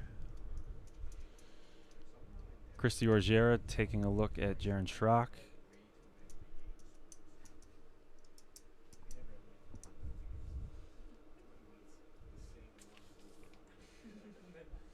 And we'll see if the Garnet have to make a substitution here. Coach Midkiff coming out now.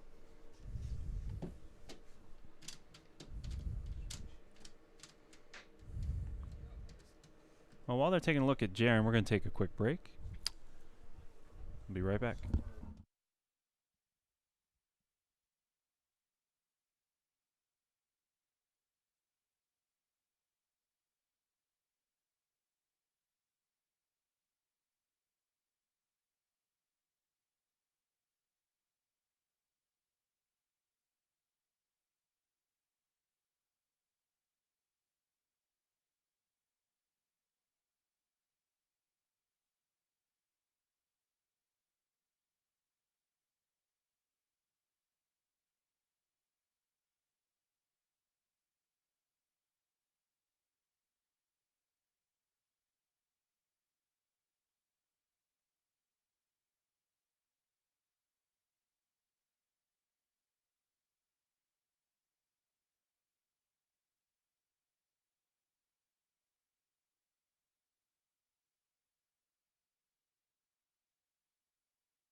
Batting number 2, Steven. And we're back. Kenji Yoshi now into catch, replacing Jaron Schrock, shaken up on that play at the plate. Yeah, that's an unfortunate loss for the team as of now. Jaron looks okay, but had to be removed from the game. Hopefully, this doesn't affect Warm's rhythm at all. Yeah, he had a really coming into it with a new battery made, I guess. He was definitely cruising. This inning's been a little bit more trouble, but hopefully Kenji can help him settle in. And that one is sent over to right. Catch made. Runner holds at second. Throw in. Rolls over to Fishburn at third. Number 33, Rick Hopkins. And So Hopkins hasn't really done a lot this game. yeah, third time at the plate now. Cleanup hitter Hopkins 0 for 2. Struck out once. Flew out the other time up. But, the third time around is always probably the hardest for the pitcher. For sure. Warm's had his number thus far. That changeup has been really great against him. See if he starts it. Look back to second. I wouldn't be surprised to see it a couple times early in the count.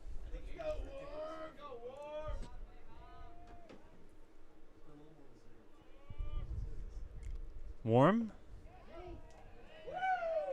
Starts him Sounds like off. Is that his curveball. curve? Yeah. So now Hopkins has 3 things he's got to worry about. Yep. Yoshi sets up outside. Like, here comes the changeup. Oh, play. Throw back to second. Nothing doing there.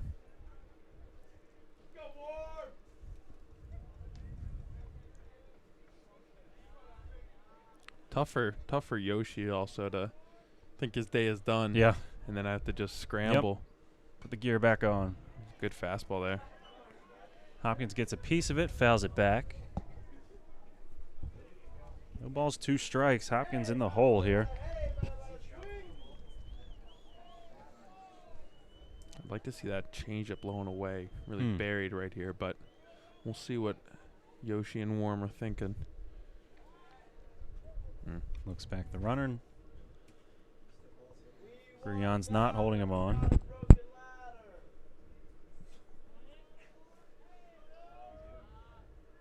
Here's the pitch. There it is. Leaves it high. Yeah, not good location on that. He's disappointed about that. I think he had him if he had buried that. Hopkins, we've learned, is a free swinger. Yeah, if nothing else. Yeah, I'd be worried about leaving a slow pitch up. That over could the have been plate. very bad. That could have been very bad. Construction workers have gotten a lot of souvenirs today. I don't know if they're working today. It's Saturday. They were going during game 1. They've since stopped.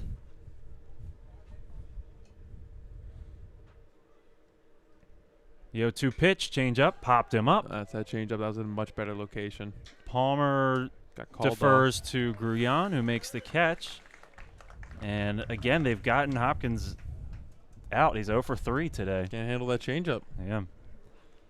So Swarthmore allows 1 to get out of the inning. They lead 6-1. Go to the bottom of the 6th.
New pitcher for the Red Devils, Alex Gusikoff.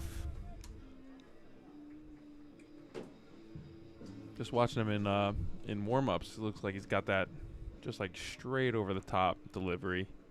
Kind of herky-jerky, hides the ball pretty well. 7.27 ERA. Eight and 2/3 innings pitched, allowed 10 hits, 8 runs, 7 of them earned. Walked 3 and struck out 3. Hitters batting .278 off of him this year.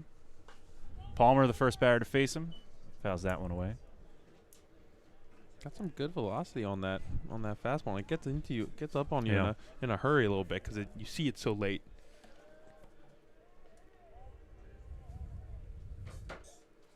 Gusikoff fires. Yeah, the arm motion is different. Yeah, it's coming right over the top, so it's getting some. That's not a good curveball right there. If I was him, I would have stayed with that fastball, but it's tough because you're picking it up late. You're picking it up out of his hand really late. It's coming like right over the top. So it's tough for guys to really time it up. Palmer fouls that one off to stay alive. 1 ball, 2 strikes. Kenji Yoshi on deck, replacing Jaron Schrock.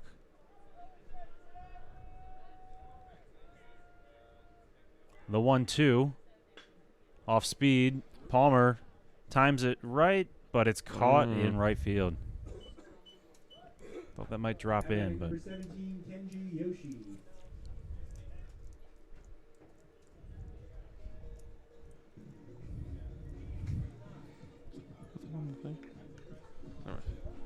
Kenji Yoshi to the plate. His first at bat this game. Went 1 for 3 last game against Dickinson.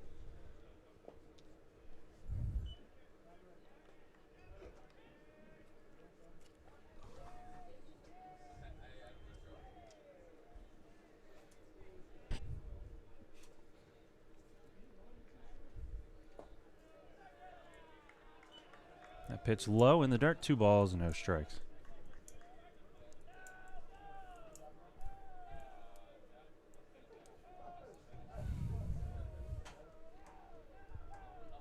Here's the 2-0 pitch to Yoshi. Chopper to the mound. He's going to run over, make the toss to first for the out.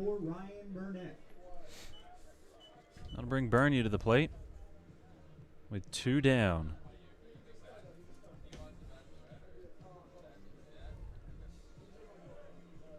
Burnett 1 for 2. Is there an estimated time of completion for the new dorms? I think what I saw was it'll be ready by next fall. Yeah. Oh, really? Yeah. Wow. Yeah, they're making really good progress on it. Burnett tries to lay down the bunt, sends it foul, fielded by Midkiff, bare hand. Sign him up. Put him at third base. Mitty was a good shortstop in his day. Yeah. Played at Wilkes and Central Florida, right? South Florida. Oh, South Florida, excuse me. I mean, he was recruited initially as a pitcher for South Florida. But then he got hurt and moved to shortstop. Yeah, at Wilkes. Midkiff's also a good noon hoops player. Yes. Our faculty staff noon basketball games. He's quick to tell you. Swing and a miss from Burnett. I'm willing to challenge anyone and anywhere.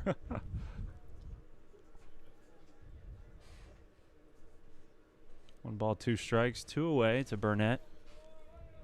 Do you partake? Oh, absolutely. In noon hoops? Yeah. Yeah, that sounds Best awesome. part of the week. Yeah. What? How often do you guys play? Usually Tuesdays and Thursdays at noon. That ball fouled off the barn into the parking lot. Sam Liebrick's got a long ways to go for that one.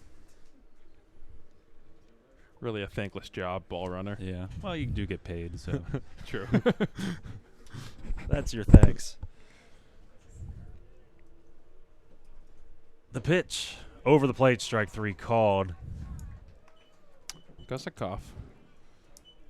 Good inning. Yeah. 6-1 Swarthmore lead. We head to the top of the 7th.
Ben Carter gets things started for the Red Devils here in the top of the 7th.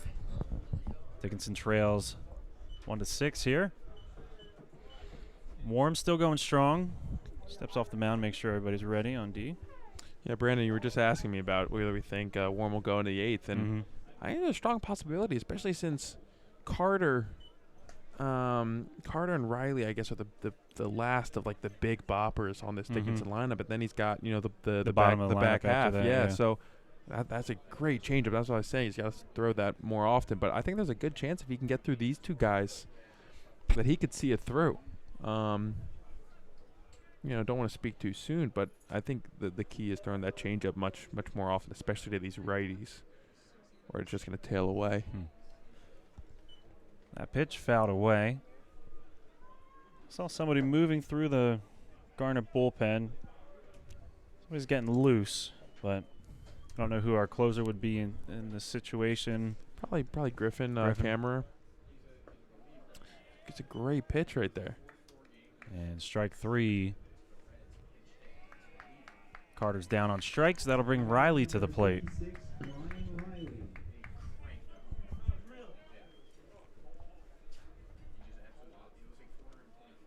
Riley 0 for 2.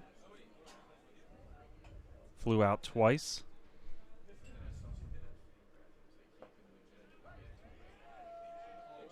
First pitch strike for Warm.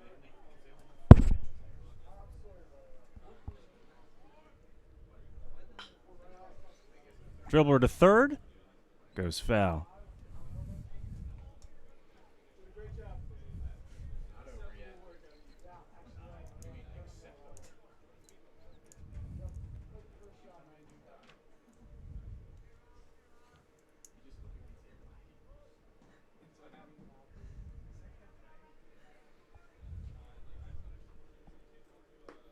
Oh, 2 pitch, wanted him to chase. Maybe just burn that pitch. Riley doesn't bite.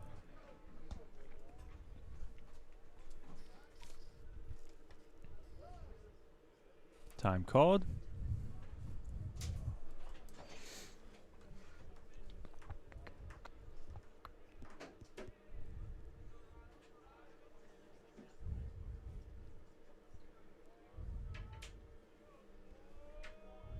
Time called this time by Riley. Steps out.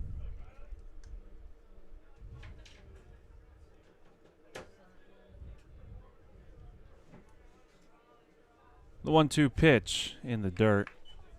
That's a good 1-2 pitch though. Yeah, I like that. trying to cross him up a little bit. Counts even at 2-2 to Riley.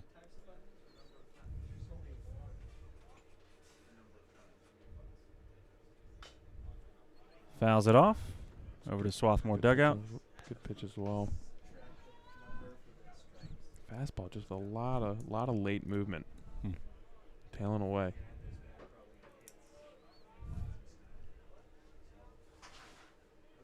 Swing and a miss. Strike There's 3. Change up. Riley down on strikes.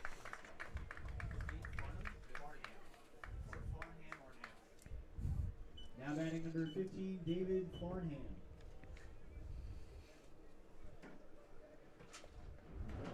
David Farnham to the plate. He's batting 0 for 2 today in the 7 hole here. I gotta say, also with like a 5-run lead, it seems pretty likely that they're gonna ride him for as long as they can. Especially with the number of pitchers used last inning. And Farnham takes that one for a ride, but it's corralled in left. That's a tough play from Levitt, also with the sun bearing down right behind us. He's got the does he have the shades on? Yeah, I think he's got. I don't know. I think it looks like he does. Yeah, it's brutal when you it need gets them like out there post 5 o'clock down third, short, and left. It is really tough. Yeah, and Levitt does have the shades. He makes the catch in left, looking cool while he does it. And we go to the bottom of the 7th. It's stretch time here. Swarthmore leads 6-1.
And we're back here for the bottom of the 7th. Swarthmore leads 6-1, and we're going to clarify something we were talking about earlier. We were talking about faculty noon hoops happening at 12 p.m.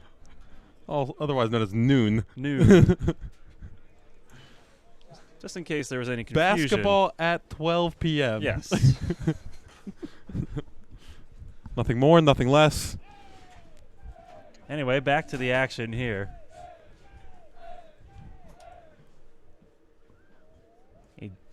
Here's the pitch to Lou. Sends that one to center. Drifting back, catch is made. One away. Number 3, Charlie Levitt.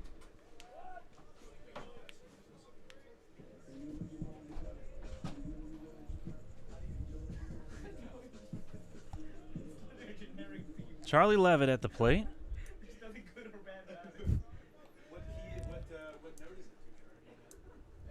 Levitt, 1 for 3, has 2 runs batted in. Stole a base. Struck out once. There's a swing and a miss.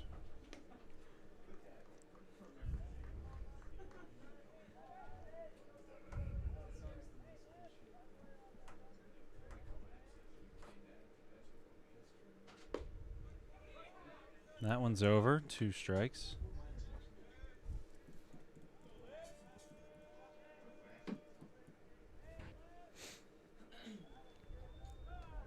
Time called.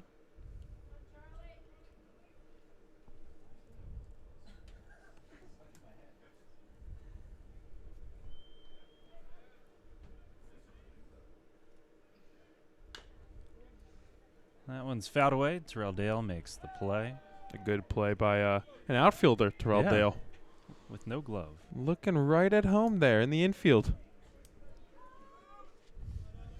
I don't know how common it is to have a player as your first base Yeah. coach. You've seen that a lot? Not in, I mean, in high school. Yeah. Not yeah. not in college. I mean, they have the coaches. Yeah. It's an interesting. I think that spot's usually reserved for Josh Throckmore. Yeah, yeah. I guess he's not here today.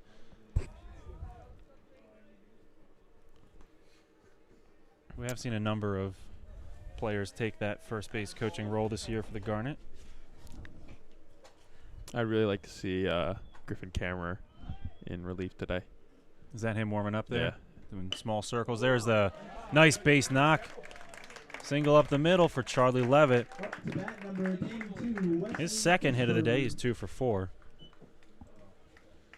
And here he is. Mr. Fishburn with a runner on. Already homered in this situation earlier today. Slugging 2,000 in this game.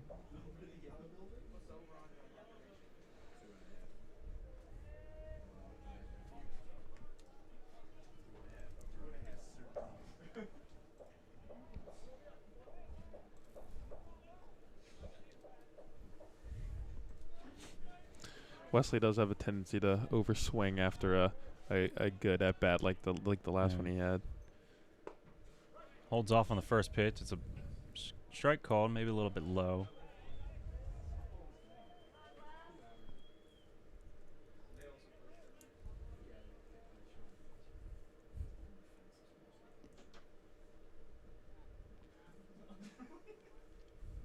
The 0-1 gets away from Hopkins and stolen base for Charlie Levitt.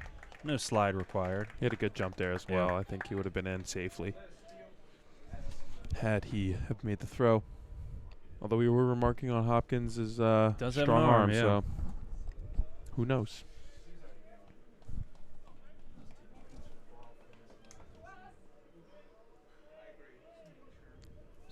Do you think Levitt would try for third?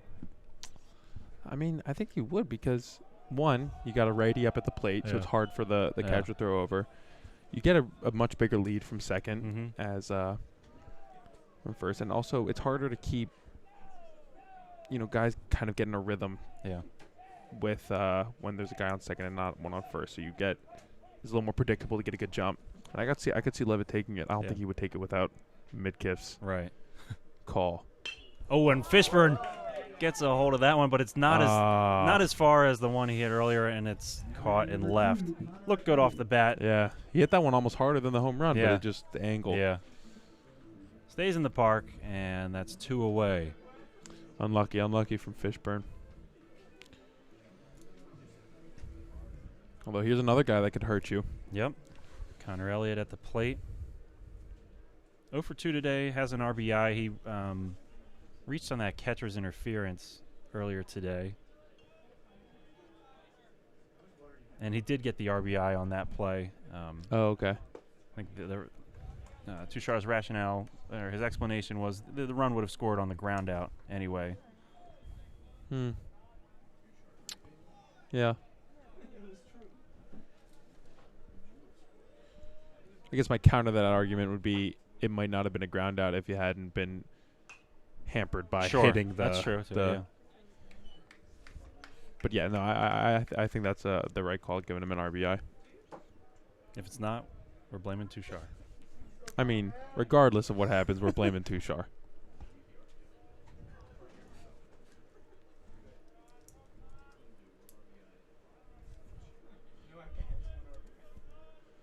The pitch, swing and a miss. Elliott really wanted that one. Yeah. Swinging for the fences. Garnet leave 1 on base. They still lead 6-1. We go to the 8th, and is Warm coming back out? He should. Yeah, I think he should as well. Is he not? Haven't seen him yet. Any sign of him? Here he comes. There he is. Ta-da! And Warm will keep pitching here. We go to the 8th. We'll be right back.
Max Brown leading things off for the Red Devils here in the top of the 8th.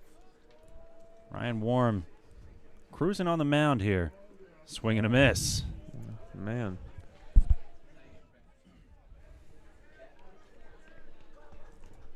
They have not had an answer for his changeup.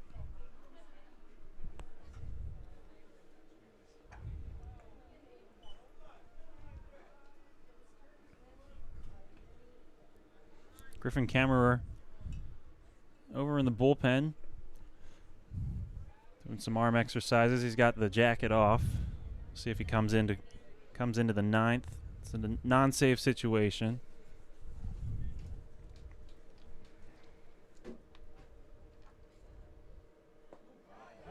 Beautiful pitch. Wow, a great pitch. That backdoor slider. How many Ks does he have today? Let's take a look. Let's see. That is 4 strikeouts now for Ryan Warm. 4, huh? 13 outs in the air, 4 on the ground. 5 hits allowed, no walks. 1 run that was earned.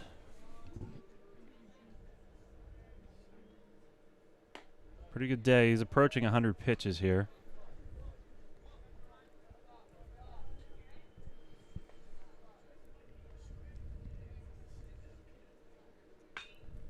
Popped up. Drifting into right. Catch made for the out. A.J. Liu making the catch in right field. Now the top of the lineup, this is their 4th time through. So we'll see. Sumner's to the plate. 0 for 3 today. Hasn't been able to figure out how to beat Warm on the mound there.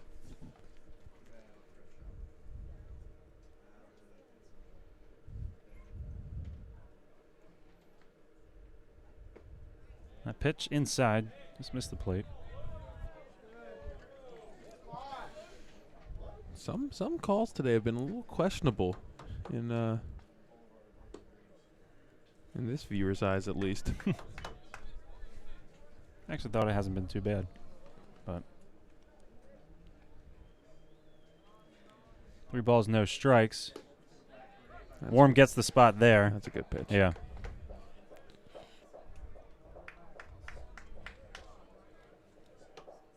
Three and 1 to Sumner's. The pitch, and that's going to drop in to left center. I was going to. Levitt's got it, makes the throw into second. It not a good throw. Pulls Palmer off the bag, and that's a stand-up double for Sumner's. We have a new batter, it looks like. No, it's still Thompson. Yeah. This is Thompson.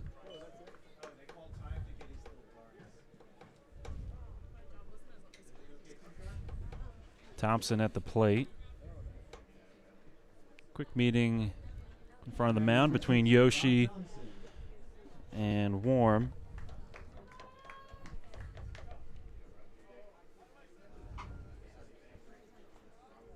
I also wouldn't be surprised if this is Warm's last inning, though. Yeah. Getting back into the heart of the lineup.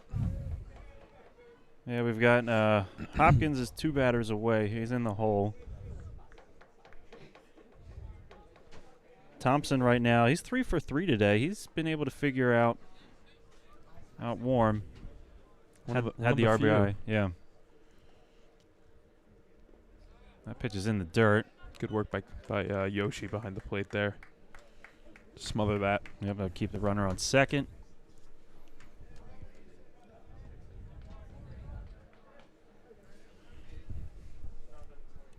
The 1-1 pitch forthcoming. Warm delivers. A little low and a little away. Yep. Wanted that corner, but it's tough with that 2-seam that's always running away. Mm-hmm. Time called again. Thompson steps out. Is he wearing New Balance? Yeah. Sneakers? Mm-hmm. New Balance is a pretty popular baseball cleat. I wasn't aware of that. Yeah, they're actually like one of the best cleats, I would say, for. I don't know if I'm allowed to plug them on the air like that, but New Balance. No, but like Miguel Cabrera wears them, Dustin Pedroia. Yeah, they're actually. Yeah, it's weird to think about. Yeah, here I just thought they were dad shoes. Right, exactly. And ball 4 issued to Thompson. This is a tough decision here for Midkiff. Yeah. We got Sakowitz at the plate. He is 0 for 3 today, and then Hopkins on deck, 0 for 3, but Hopkins went 5 for 5 in game 1 with 2 home runs. Is that Warm's first walk? That was. Okay. First walk of the day for That's Warm. a good pitch, too.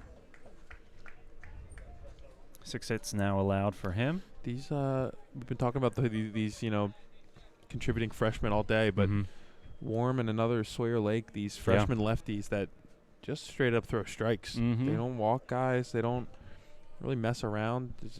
Just keep the ball low, throw it down the plate.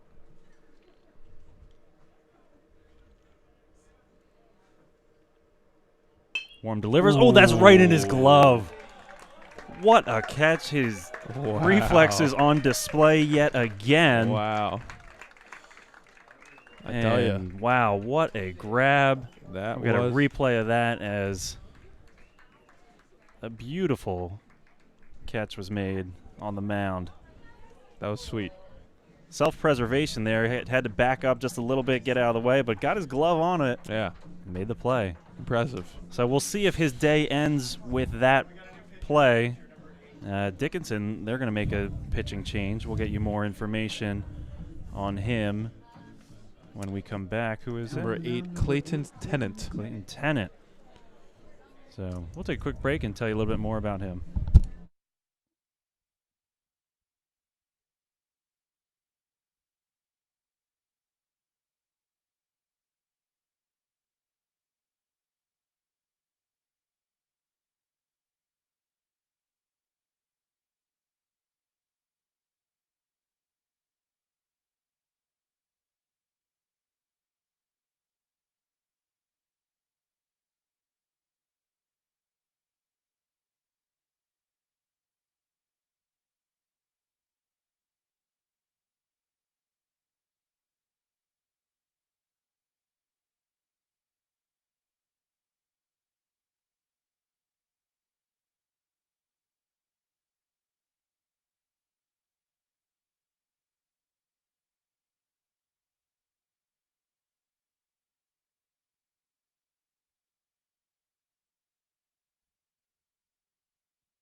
Clayton Tennant on the mound for the Red Devils. Hasn't thrown a ton. No, only 1.2 innings pitched.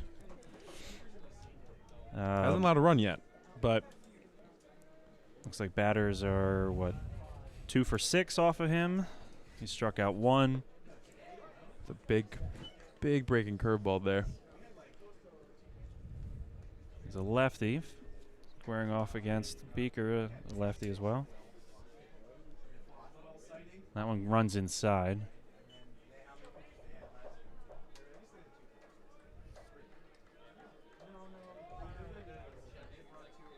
Both teams with 6 hits, and the script has been flipped in this game as Really. Dickinson only getting 1 run off those 6 hits, and Swarthmore 6 runs on 6 hits. Last game it was Dickinson really being efficient with their hits to run ratio. Big breaking ball stays up high. Counts even at 2-2.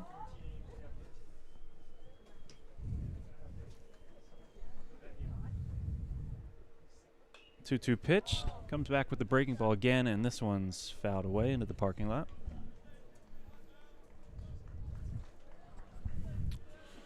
See where Sam Liebrick is. I'm looking for him. Worm is up and active with the sweatshirt on, so I think he's going to go back out for the 9th. Really? And that ball's put in play. Coverage made by Tennant at first for the out.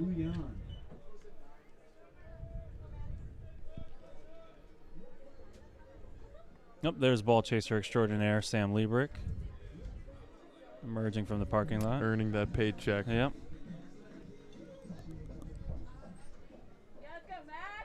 Max Gruyan to the plate.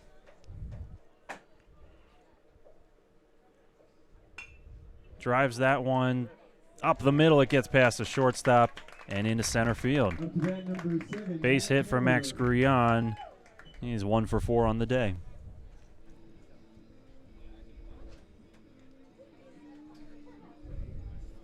Palmer looking for his first base hit. Went 0 for 3.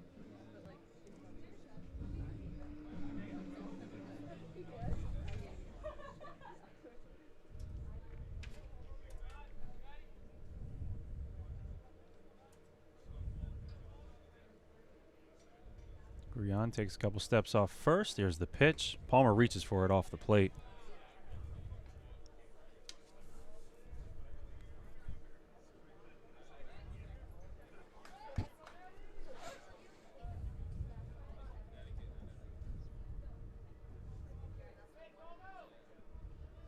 The 0-1 pitch. Inside. 1-1.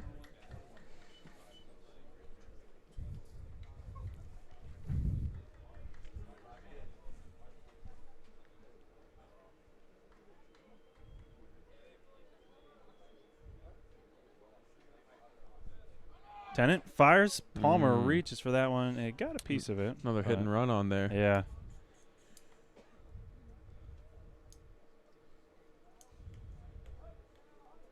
Again, Garnet being aggressive with that 5-run lead. Yeah. Trying to get a little more insurance. Mm-hmm.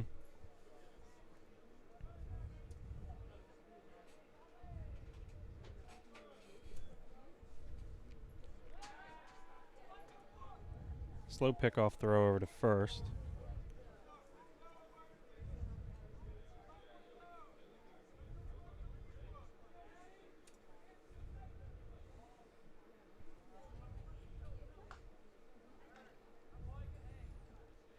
Fouled away. Gruyan gloves in hand.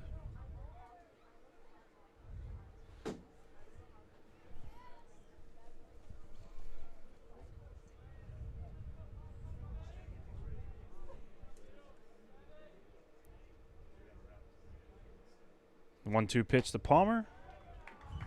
High, ball 2.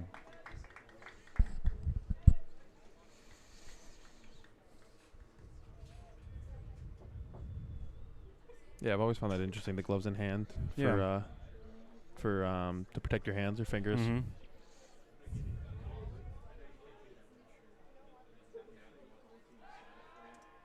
Oh, and that pickoff throw gets away. Gruyan will take second easily, but I think it's out of play. That one, yep, Gruyan's going to go back to second. That one went all the way over, out of play down the first base side there.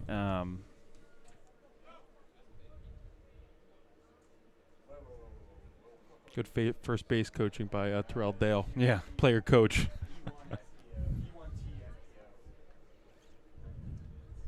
The failed pickoff gives Gruyan the free base. And that pickoff attempt didn't really look like it was an earnest attempt to get him out. It was just kind of just to check on him. Yeah. Palmer pops it up. Shallow right field. Catch made, not deep enough to advance the runner. Now batting number 17. And now there are 2 away. Kenji Yoshi takes off the shin protectors, then he'll step into the box.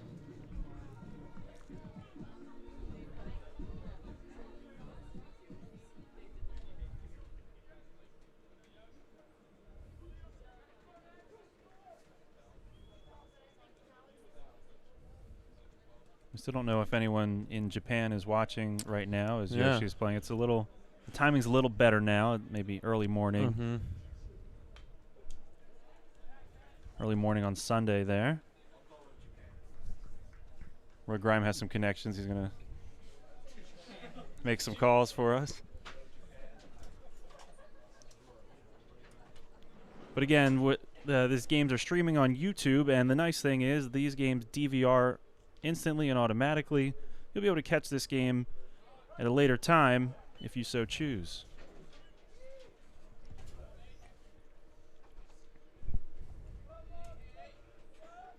No balls, 2 strikes to Yoshi. 2 away, runner on second.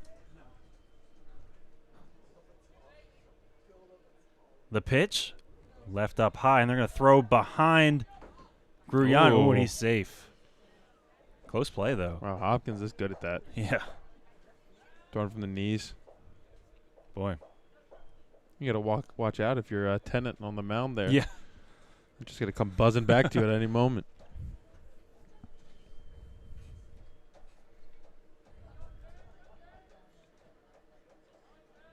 1 ball, 2 strikes. The pitch, Tennant. Throws behind Gruyan. I think it got him in the back. Yeah, Yep. that was going right. Doesn't get far enough away for him to take third.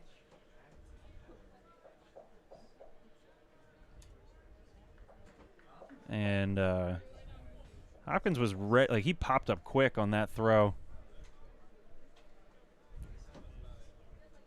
Gruyan's got to be careful there at second.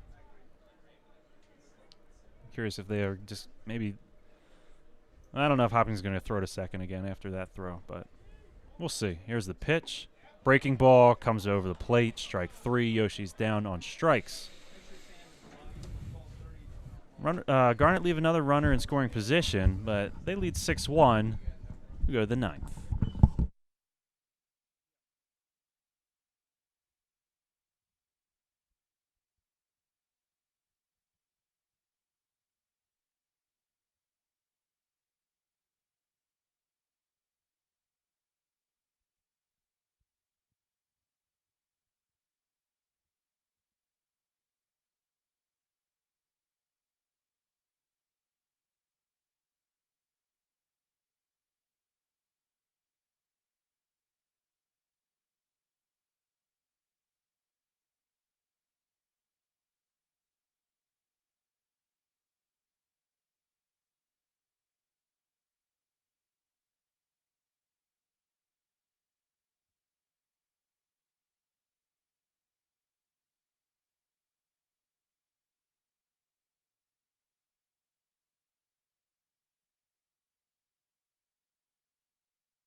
New pitcher for the Garnet. It's Griffin Kammerer in to close things out. And the first batter he'll face is Hopkins. It was a tough out to get, but he's 0 for 3 in this game. We'll see what Kammerer's approach is. He's a hard-throwing righty. Yeah, Griffin has some of the best stuff of the staff. Just, the consistency's maybe not always there, but I mean this year he's been stellar, and his fastball slider combination is probably the best on the team. Grounder to short, throw over by Gruyan, and he gets the out. Hopkins 0 for 4 in game 2 after going 5 for 5 in game 1. Good job by the Garnet to take care of him this game. Yeah. I guess it's really all or nothing with Rick Hopkins. Yeah. Still in pretty good contention for Centennial Conference Player of the Week, I would say, after that one game. Really. And there's a wild pitch from Kammerer, gets away. Nobody on base, so that's okay.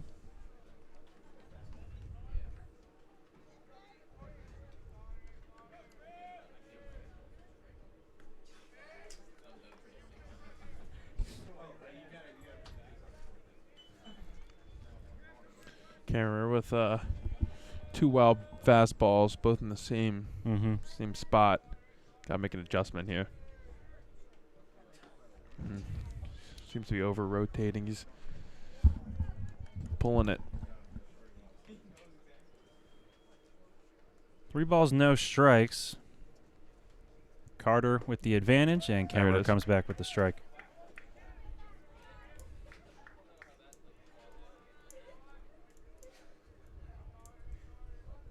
The 3-1 pitch. Oh, that's a strike. Dropped by Yoshi, but still a strike. They all count. Yeah. 3 balls, 2 strikes. Count is full.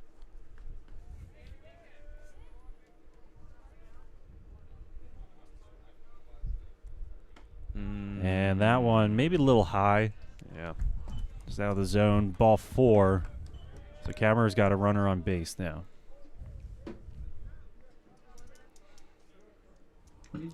And pinch hitter, number 24, Adam Quine. 360 average. They've got some players that. Can this be right? Hitting 520 and How many at-bats does he have? 25. Hmm. Ben Carter.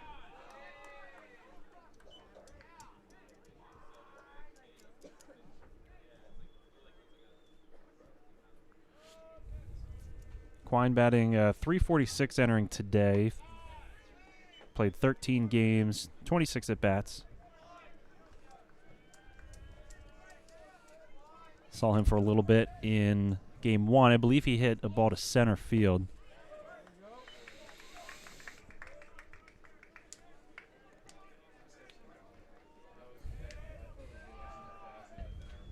Yeah, Quine 1 for 1 in a pinch hitting appearance last game.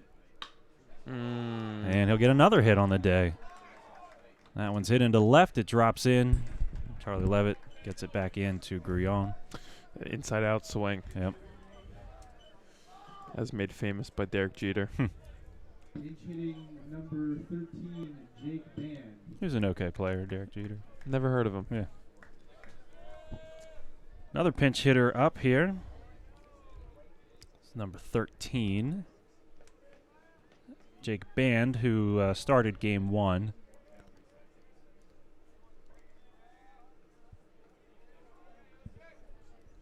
Ooh. Coming in on him. Band went 1 for 4 last game.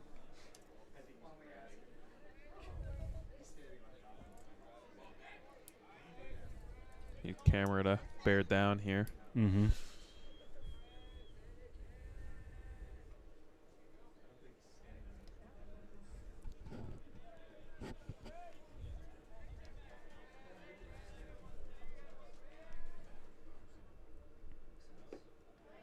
Pitch runs inside a little bit. 2 balls, no strikes.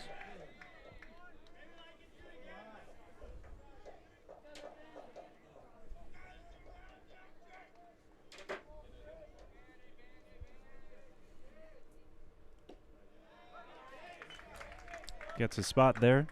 Counts even at Good slider 2-2. there. Good slider from Griffin.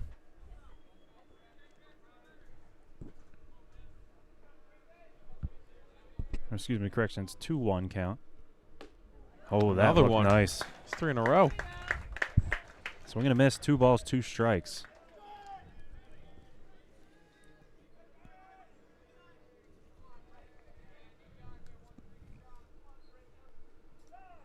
Time called. Camera's looking back at second.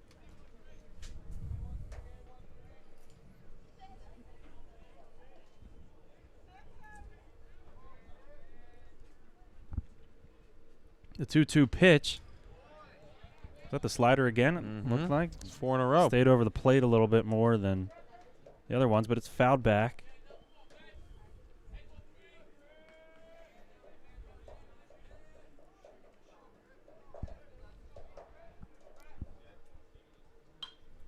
Jammed him inside off the barn.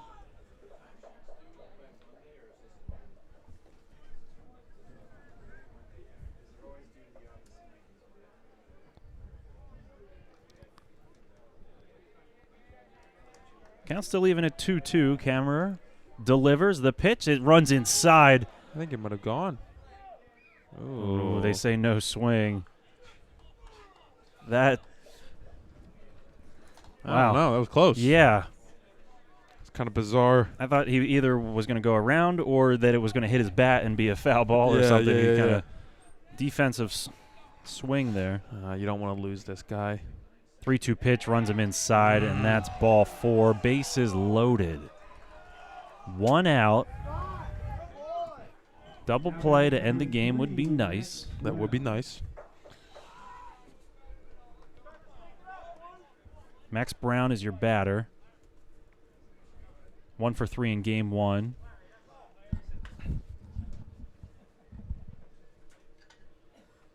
Visit to the mound from Dan Guskowski.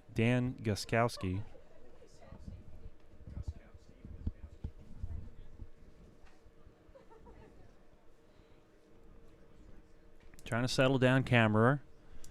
Got to be able to get out of this jam here. Garnet have 5 runs to work with, but the tying run is on deck.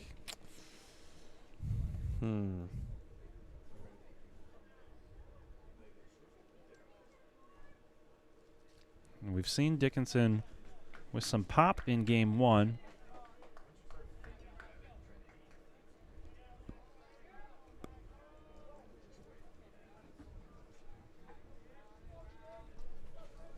Brown 0 for 3 in game 2.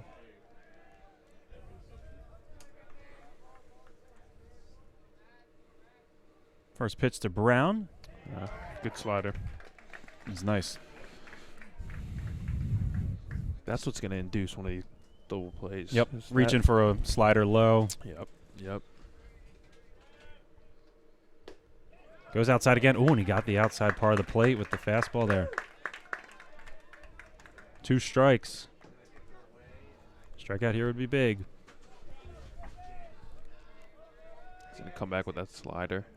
The pitch. Oh, that Left slider it stayed up up. high. He left it up. But, He could have gotten punished on that. yep. Maybe a stronger hitter could have put that deeper. Yeah, he really. But Brown gets a run in on the sac fly. That was a pretty good scenario given the location of the pitch. I would hate to see what Hopkins would have done to that Yeah. ball. Yeah, when you're 0-2 like that, you just have to Keep it low. really bury it. Yeah.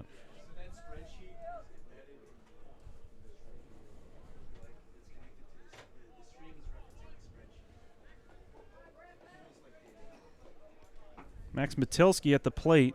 Last chance for Dickinson. 2 away. That one's low off the plate.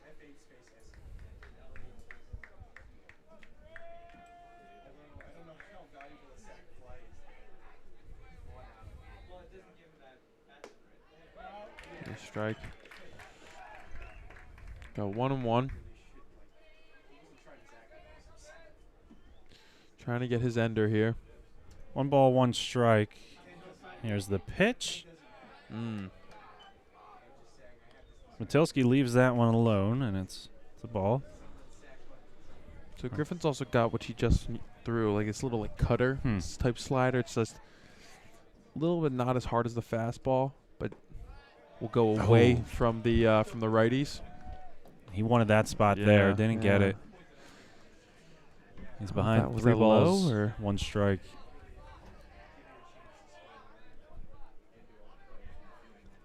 Come on, Griff. Leaves that one low and away again. He's really trying to get them to reach for that pitch. Base is loaded now. Oh. Now batting number 4, And Midkiff Austin Sumner. is coming out. We're going to have a pitching change, it looks like. He's disappointed. Kammerer's day is done. Base is loaded, and this is James Rutledge. James Rutledge. 27. Save opportunity now as the On the mound is tying run is at the plate. number 27, James Rutledge. So we'll give Rutledge a chance to throw some warm-up pitches. We'll give you some information about him, and we'll be back here. We're 1 out away here in the bottom of the 9th. We'll be right back.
Two away here in the top of the 9th. James Rutledge into pitch.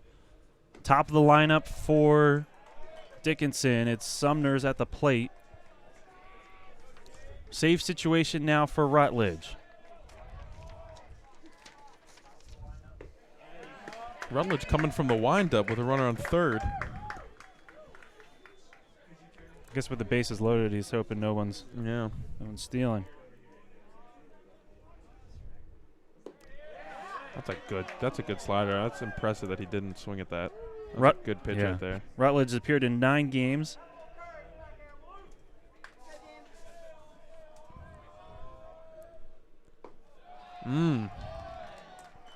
Missed the spot there. 3 balls. I don't know. Those pitches look 1 pretty strike. good to me.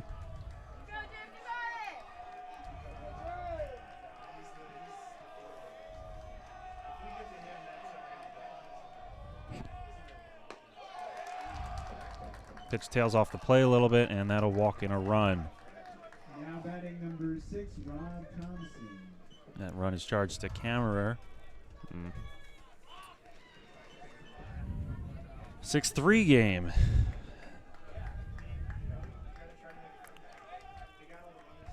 And I'm really not a fan of this situation right now. I mean, I was never one to take my own advice, but it's just all about throwing strikes. I mean, I had plenty of difficulty with it, but Yeah. you got Warm, coming in, who throws, 76, 77, and, shuts them out through 8, or almost does. Thompson at the plate. He's 3 for 3 on the day. Has a run batted in. 2-1. Or 2-0. Yeah, 2 balls, no strikes. Grounder gets past Fishburn. Stopped by Gruyan. That's That'll big. bring home a run, that's though. Big that that he stopped that, because I was just slow enough that.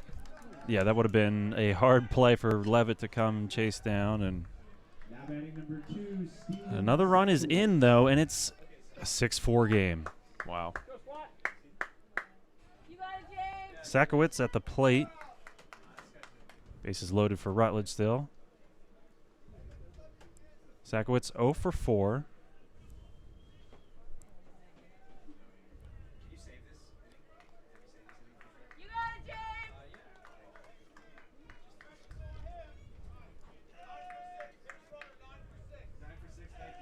And we have a pinch runner. Pinch running is number 9, Ryan Fiscaldo.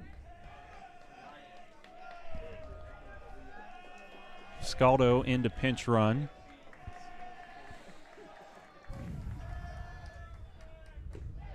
Rutledge gets the first pitch strike.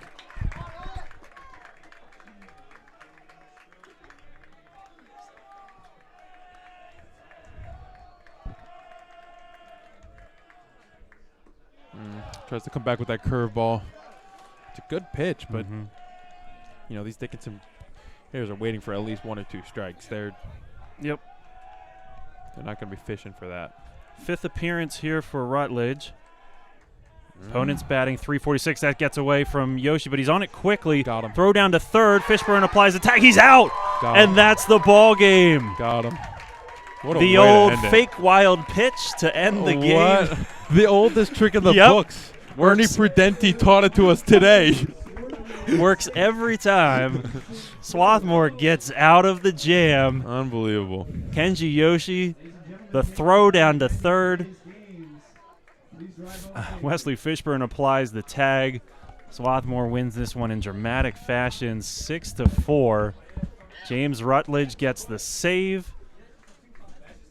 Swarthmore splits the series with Dickinson. They win this game 4-6. Fans, stick around. I'm going to chat with Coach Matt Midkiff when he gets a chance to come up to the booth. Aiden, it's been a pleasure. It's been a pleasure. My debut. Let's do it again sometime. Let's do it again sometime for sure. Well, thank you again for watching the Garnet Sports Network. If you can't stick around for Matt's interview, you can check it out later on YouTube. I'm Brandon Hodnett. Thanks for watching the Garnet Sports Network. Have a good night.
I am Brandon Hodnett here with Coach Matt Midkiff. Can you hear me? I can a little bit. All right, there we go. Coach Mitty, tell me a little bit about. It was a long day today. We started with the Ernie Prudente celebration. How did you think everything went with that to start things off here? Just what a special day to see Coach Prudente and his family, and what little bit the college can give back to Ernie for all his years of service and all the people he's touched. He's a wonderful man, and we're excited he has a great place to sit and watch the game for many, many years. Mm-hmm.